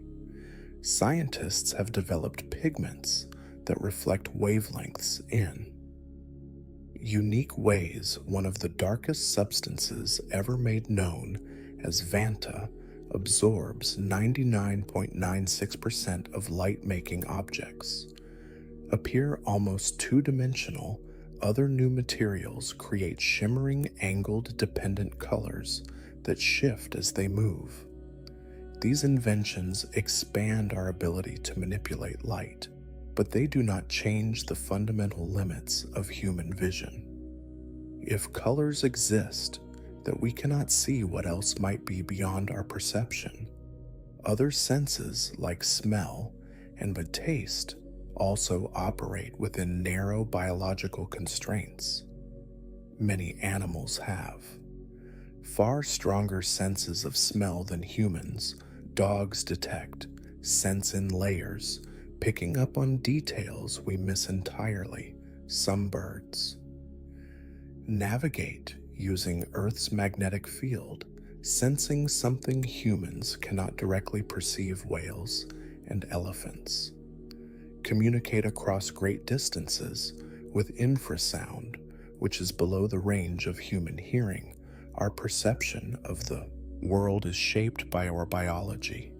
The colors we see, the sounds we hear, and the sensations we feel are all filtered through the limits of our senses, just as ancient people once lacked words for certain colors.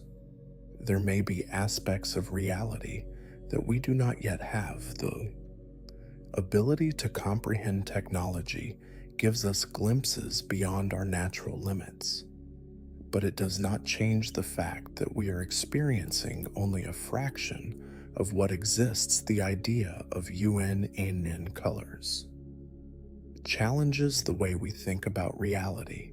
If something as fundamental as color is shaped by perception, then many other things we take for granted might also be subjective. The universe is far more complex than what our senses reveal. What we see is only a small piece of what is really there. Aliens might know we exist, but they choose to ignore us. Why aliens might ignore us? That idea seems strange at first. If intelligent life is out there, why wouldn't they want to make contact? The universe is vast, and we've spent years searching for any sign that we are not alone. But what if we are the ones being ignored? There are many reasons why an advanced civilization would choose to avoid us, and none of them are. Particularly comforting, one reason could be that we are too primitive if a civilization is capable of interstellar travel. They must be far more advanced than we are. Compared to them, we might look like insects. When humans walk through a forest, they don't stop to introduce themselves to the ants. They step over them or ignore them entirely. To an alien species with advanced technology, we could be just as insignificant. They might see no value in making contact with a species that is still struggling with war, disease, and environmental destruction. Another possibility is that they are following a rule of non-interference in science fiction. This idea is often called the Prime Directive, a rule that forbids an interfering with less advanced civilizations. If a powerful alien species follows a similar rule, they might be deliberately avoiding us to let us develop on our own. This would be like watching an ant colony build its nest without stepping in to help or harm it. The aliens could be studying us from a distance, waiting to see what kind of civilization we become before making contact. It is also possible that they fear us. This might seem unlikely at first. We are still stuck on our own planet, struggling to send astronauts beyond the moon. Why would an advanced species fear us? The answer lies in history. Every time a powerful civilization has come into contact with a weaker one, the weaker civilization has usually suffered. When European explorers arrived in the Americas, they brought diseases and weapons that devastated the native populations, even though the explorers did not always intend to destroy the people they met. The result was the same. An intelligent alien million species might worry that contact with us could lead to unintended consequences for them. Or for us, they might prefer to keep their distance rather than risk introducing something harmful another. Explanation is that we are not interesting enough. We often assume that if aliens exist, they must be curious about us. But curiosity is not guaranteed. We do not study every animal on Earth with the same level of interest some species like dolphins or chimpanzees get. More attention because they show intelligence. Others, like bacteria or worms, are ignored unless they are useful, or dangerous. If aliens categorize us as unremarkable, they might have no reason to engage with us. Perhaps they are waiting for a sign that we are ready. An advanced species might be watching us and looking for specific indicators of intelligence. These indicators could be technological, like developing faster than light travel, or ethical, like achieving global peace. If we have not yet demonstrated these traits, they may see us as an incomplete civilization, one that is still evolving. They might be willing to make contact, but only once we reach a certain milestone. There is also the possibility that they communicate in ways we cannot understand. We assume that any intelligent species would use radio waves or some other form of electromagnetic signal to communicate. But what if they rely on something entirely different? Imagine trying to explain the internet to a fish. The fish has no concept of electricity, let alone wireless signals it lives in, an environment where such things do not exist. If aliens use a form of communication beyond our understanding, they might be trying to talk to us, but we are simply not capable of hearing them.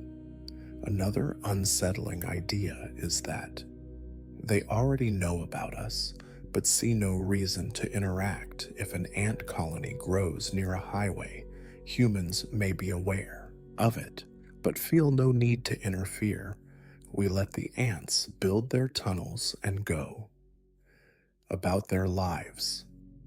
Because they do not affect us, aliens might view us the same way. They may have charted our planet long ago and found nothing of interest in that case. Their silence is not due to ignorance. It is a conscious choice. It is also possible that space is filled with dangers we do not yet understand. We assume that any intelligent species would be peaceful and curious, but there is no guarantee of that the universe may contain civilizations that are hostile or dangerous. If that is true, any intelligent species would have a strong reason to stay quiet. They would avoid sending signals that could attract attention. This idea is known as the dark forest theory. In this view, space is like a dark forest filled with hunters. The safest strategy is to remain silent and hidden. If this is true, then aliens might know we are here, but choose to stay quiet to avoid drawing attention. There is also a chance that we are simply in the wrong place at the wrong time. The universe is billions of years old. Civilizations could have risen and fallen long before we ever existed. If an advanced species lived millions of years ago and then disappeared, we would never know they were here. The same thing could happen in the future. A powerful Civilization could rise long after we are gone. In that case, we are not being ignored. We just missed our chance to overlap with them. Finally, there is the possibility that we are alone. This is the most unsettling answer of all. We search for aliens because we want to believe that we are not the only intelligent beings in the universe. But what if we are? If life is incredibly rare, then there may be no one out there to ignore us in the first place. This would mean that we have an enormous responsibility. If we are the only intelligent life, then everything we do matters even more. We would be the sole witnesses to the universe, the only ones capable of understanding it. The idea that aliens ignore us forces us to confront our own significance. It challenges our assumptions about intelligence, communication, and our place in the universe. If they exist, and they choose not to contact us, the reasons for that decision could reveal more about us than them. Are we too primitive, too dangerous, or simply not interesting enough? Until we have answers, we can only continue to search and wonder if anyone is watching from the dark.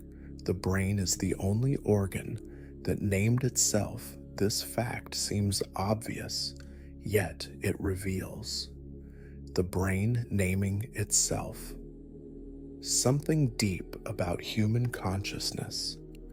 The brain, made of billions of neurons, somehow became aware enough to give itself a label. No other organ does this.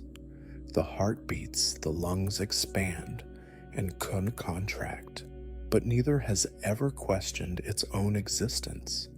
The brain, however, studies itself. It wonders what it is and how it works. It tries to define itself using the very circuits that make up its structure. Imagine a hand trying to grab itself. That's the kind of paradox the brain faces when it tries to understand itself. It is both the subject and the object of its own study. This is different from any other area of science. A physicist studies the laws of the universe without being the universe itself. A biologist studies life, but is not life itself. In the same way, the brain studies the brain. The brain is both the observer and the observed. The questioner and the answer language plays a key role in this self-recognition. Humans label everything. We name objects, emotions, and concepts. We even give names to things we don't fully understand, like black holes or dark matter. The brain, through language, created a word for itself.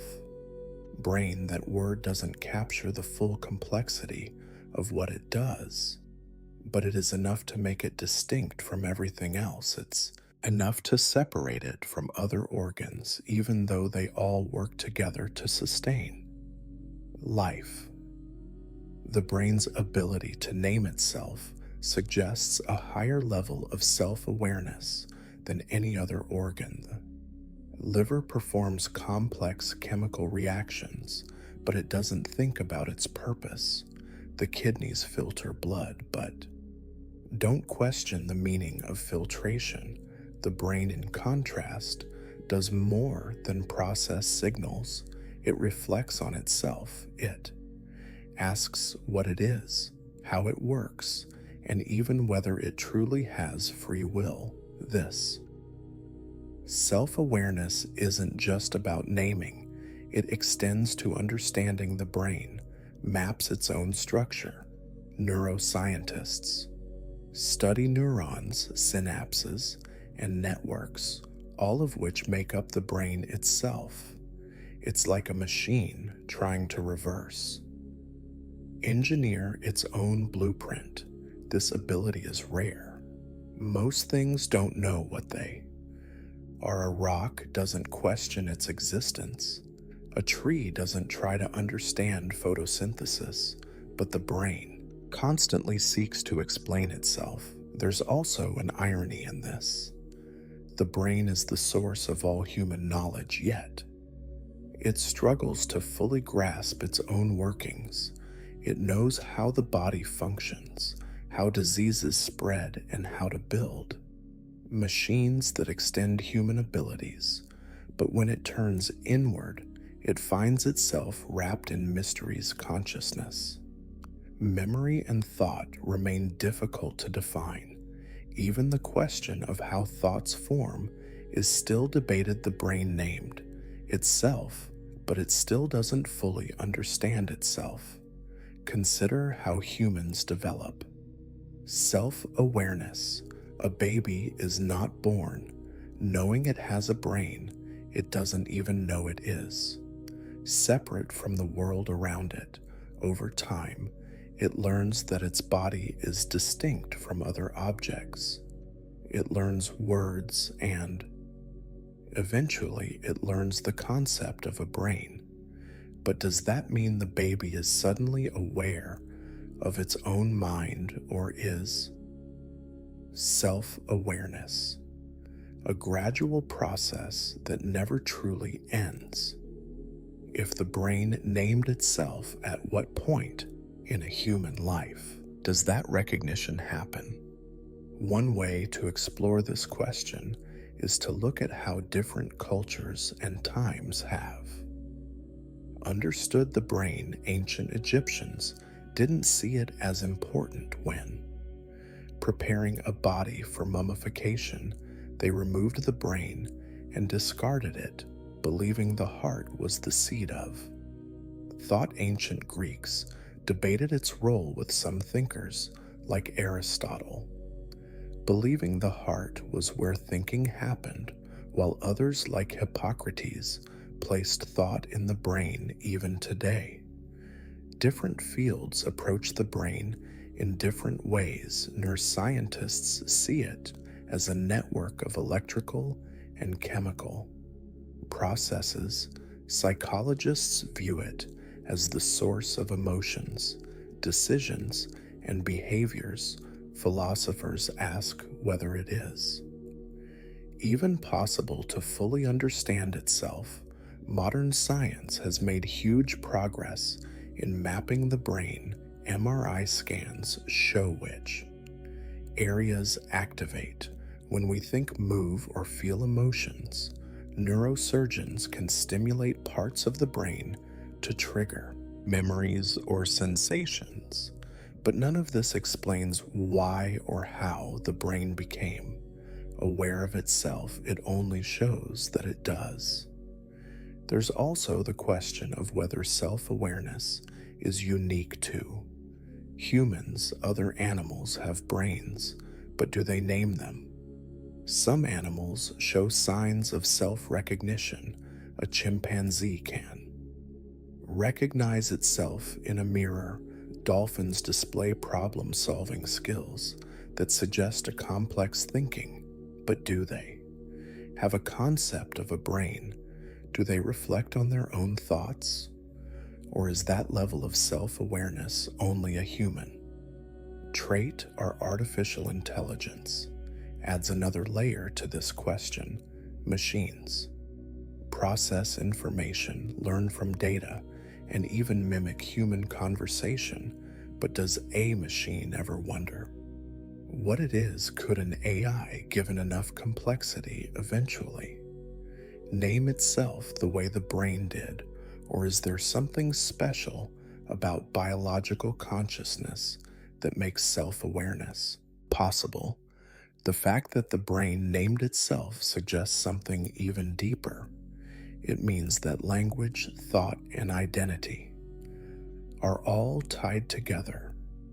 The brain created a concept of itself, which means it had to separate itself from everything else. It had to recognize that it was not just another part of the body, but something distinct, something capable of thought. This separation may be what allows humans to reflect on existence in a way no other creature can, even within a single person. The brain does not experience itself as a single entity, it has different layers of function. Some parts regulate automatic processes like breathing and heartbeat, others handle reasoning and decision making.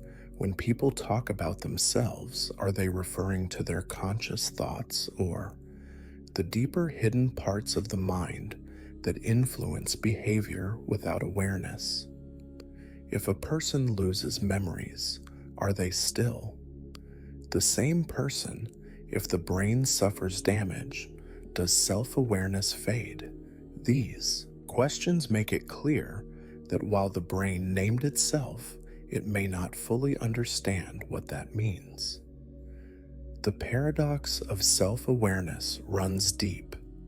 The brain creates theories about itself, but it can never be fully outside itself to observe directly. It relies on tools like brain scans and psychological experiments, but these are still interpretations coming from within itself.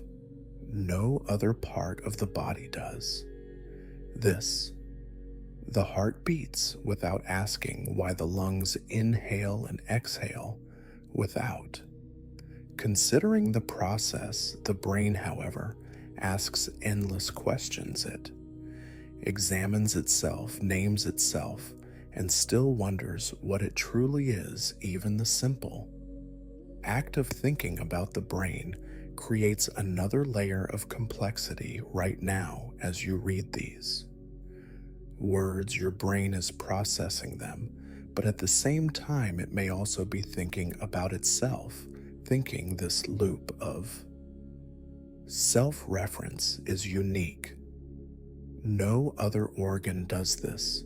This ability to reflect on itself, to name itself, and to question its own existence makes the brain different from everything else we know. While the brain named itself, it still doesn't have all the answers. It is both the creator of knowledge and the greatest mystery. It is the tool we use to understand everything, yet it remains one of the hardest things to fully grasp. Even as we learn more about neuroscience, the deeper question remains: how did a collection of neurons become something that could think, name itself, and wonder about its own existence? There are things we can see, hear, touch, taste, and smell. The existence of the unseen. These senses help us navigate the world, but they also limit what we know. Just because we can't detect something doesn't mean it isn't real. The unseen exists all around us, shaping the way we live. Without our awareness, think about air. You don't see it, but you know it's there. You feel it move when the wind blows. You see its effects when leaves rustle or clouds drift. You rely on it with every breath, yet you rarely stop to consider its presence. If someone had never felt wind before, they might struggle to believe in air. It's not visible, but it's real. Sound works the same way. It exists as vibrations moving through the air, but those vibrations are only meaningful if they enter an ear capable of detecting them.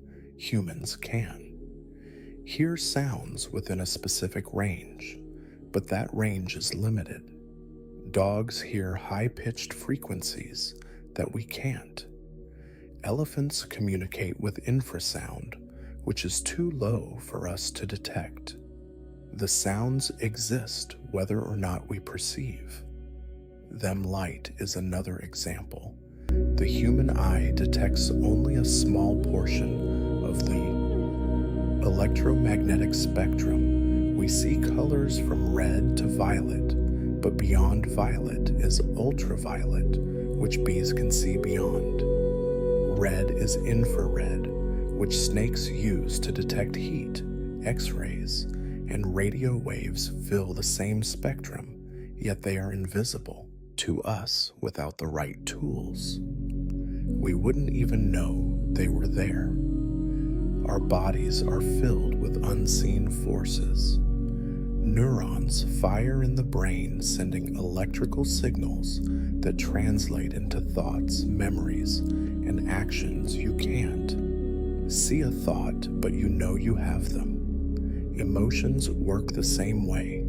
You feel anger, joy, or sadness, but these feelings are not physical objects. The body reacts to them. Your heart races, your muscles tense, your face smiles, but the emotions themselves are invisible. History is filled with moments when people doubted the unseen germs were once a mystery. Before microscopes, no one knew bacteria and viruses existed. People saw illness as a curse or bad luck. Now we understand that tiny organisms, invisible to the naked eye, cause disease. Gravity was once just a vague idea. We experience its effects every second, but we can't see it. We know it's there because things fall, planets orbit, and tides move with the pull of the moon. Electricity is another unseen force. You flip a switch and a light turns on. The power flows through wires, but you can't see it moving. It's only visible in rare moments. Like lightning flashing across the sky, magnetism is similar. A magnet pulls on metal without touching it. The force is there, acting in the space between objects unseen but real. The concept of the unseen goes beyond physics and biology. It affects how people interact. Trust is invisible. You can't hold it or measure it, but you feel when it's present and know when it's broken. Love exists in the same way you see its effects in actions and words, but love itself has no physical form. The same is true for fear. It changes. Behavior shapes decisions and influences lives. Yet no one can point to fear itself. The digital world thrives on the unseen. Wi-Fi connects devices without cables. Data moves through the air, reaching phones and computers, yet it remains invisible. If someone had never used technology, explaining wireless communication would seem impossible. The internet itself is unseen. You type a question and an answer appears billions of bits of information. Travel instant lie, yet none of it is visible to the eye. The limits of perception shape how people think about reality. If something is unseen, many assume it isn't there, but throughout history, the unseen has often turned out to be real. People once believed the earth was flat because they couldn't see its curvature. They thought the sun revolved around the earth because they couldn't feel the planet moving. Now, we understand that appearances can be misleading. The same principle applies to personal experiences. Someone may feel alone in a crowded room. Their loneliness is unseen, but it is as real as any physical barrier. A person suffering from anxiety or depression may appear fine on the outside, but inside, they struggle with emotions no one else can see. The unseen affects relationships, decisions, and daily life in ways that often go unnoticed. Even memory falls into the category of the unseen. You can't see the past, but you remember it you can't reach. Out and touch a childhood moment, but it exists in your mind. Memory influences how people view themselves.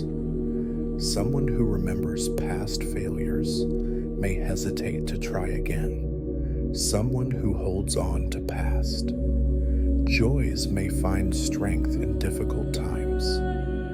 These memories shape identity even. Though they have no physical form, the unseen plays a role in creativity. Ideas start as invisible thoughts. A painter envisions an image before it touches the canvas. A writer sees a story in their mind before typing a single word. A musician hears a melody before playing a note. Every invention, every work of art, every great achievement begins in the unseen world of imagination before becoming reality. Beliefs, whether religious or philosophical, also center on the unseen. Many people believe in forces beyond what the eye can detect.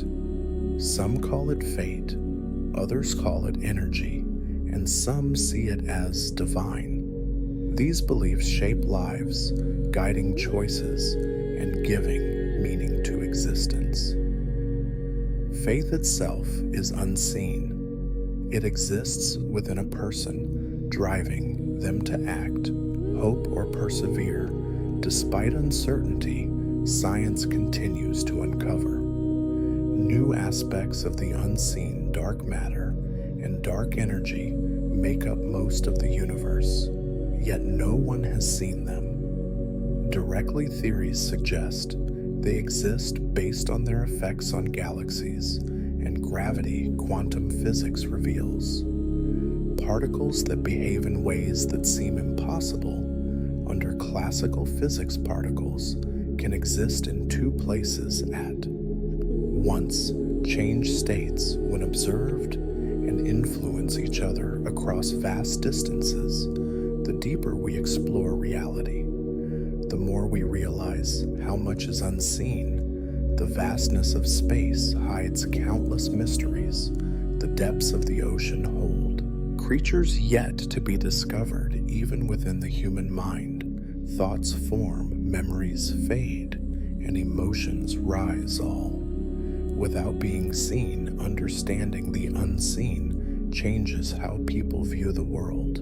It reminds us that limits in perception do not mean limits in reality.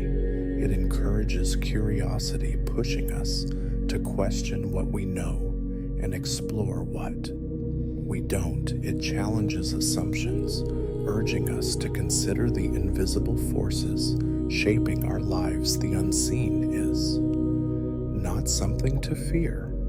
It is not a void or an absence. It is the foundation of everything we experience. You wake up. The room is unfamiliar.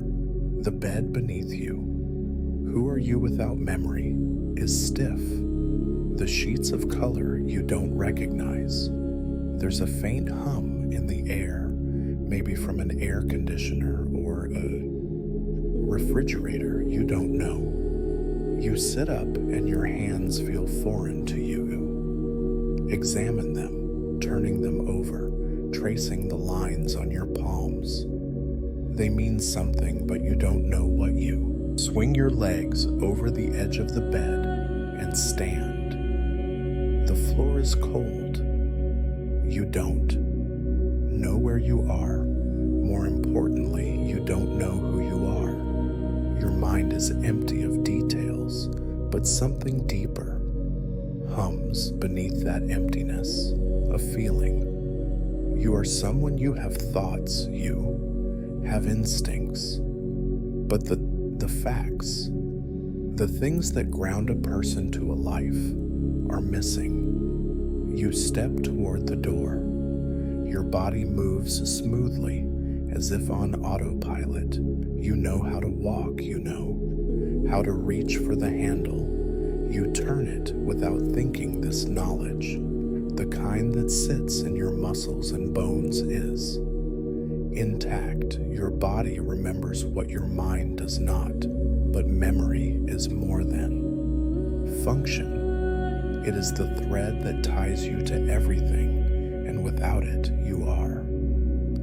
Untethered, you step into the hallway. The walls stretch out, plain and unremarkable. You don't recognize them. You don't recognize the sound of your own breath. The rhythm of your footsteps feels like it should be familiar, but it isn't. You could be anyone. You could belong to any life.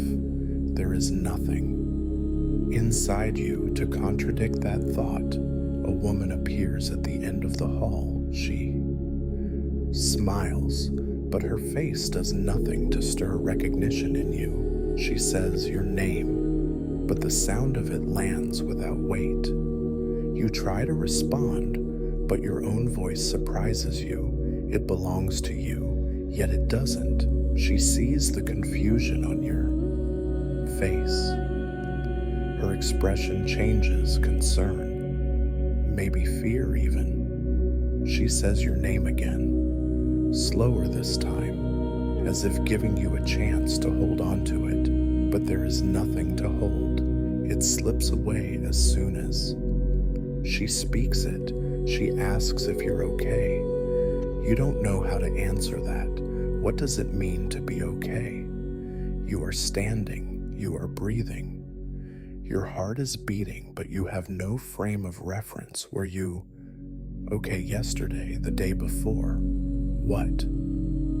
Does okay even feel like you search your mind for an answer, but all you find is silence? She tells you that she is your wife. The word lands with meaning, but not feeling. You understand what a wife is. You understand what a husband is. You understand relationships, bonds, connections. But you don't feel any of that when you look at her. There is only the fact of her, the reality that she exists in front of you. She reaches for your hand, but her touch is foreign. It doesn't stir anything inside you. She is a stranger holding your hand and calling you by a name that feels hollow. She leads you to the living room. There are photos on the walls. You see your face. Among them, you are smiling in some. You are serious in others. In one, you are holding a child. She says it is your son. You look at the child's face, at the curve of his nose, the shape of his eyes. You see the resemblance. You understand genetics. You understand family, but you don't feel it. There is no connection between you and the boy in the picture. He is a fact like everything else in this house. A fact without meaning. She brings you to a mirror. You look into it and see your own face, but it isn't yours. It is the face of a stranger. You move, and it moves with you. You blink, and it blinks back, but there is nothing in your mind that recognizes it. You touch your cheek, and the reflection does the same. The logic of the moment tells you this is you, but logic isn't enough. The days pass. The woman who calls herself your wife tells you stories she says you love. Coffee, but when she hands you a cup, the taste is sharp and unfamiliar.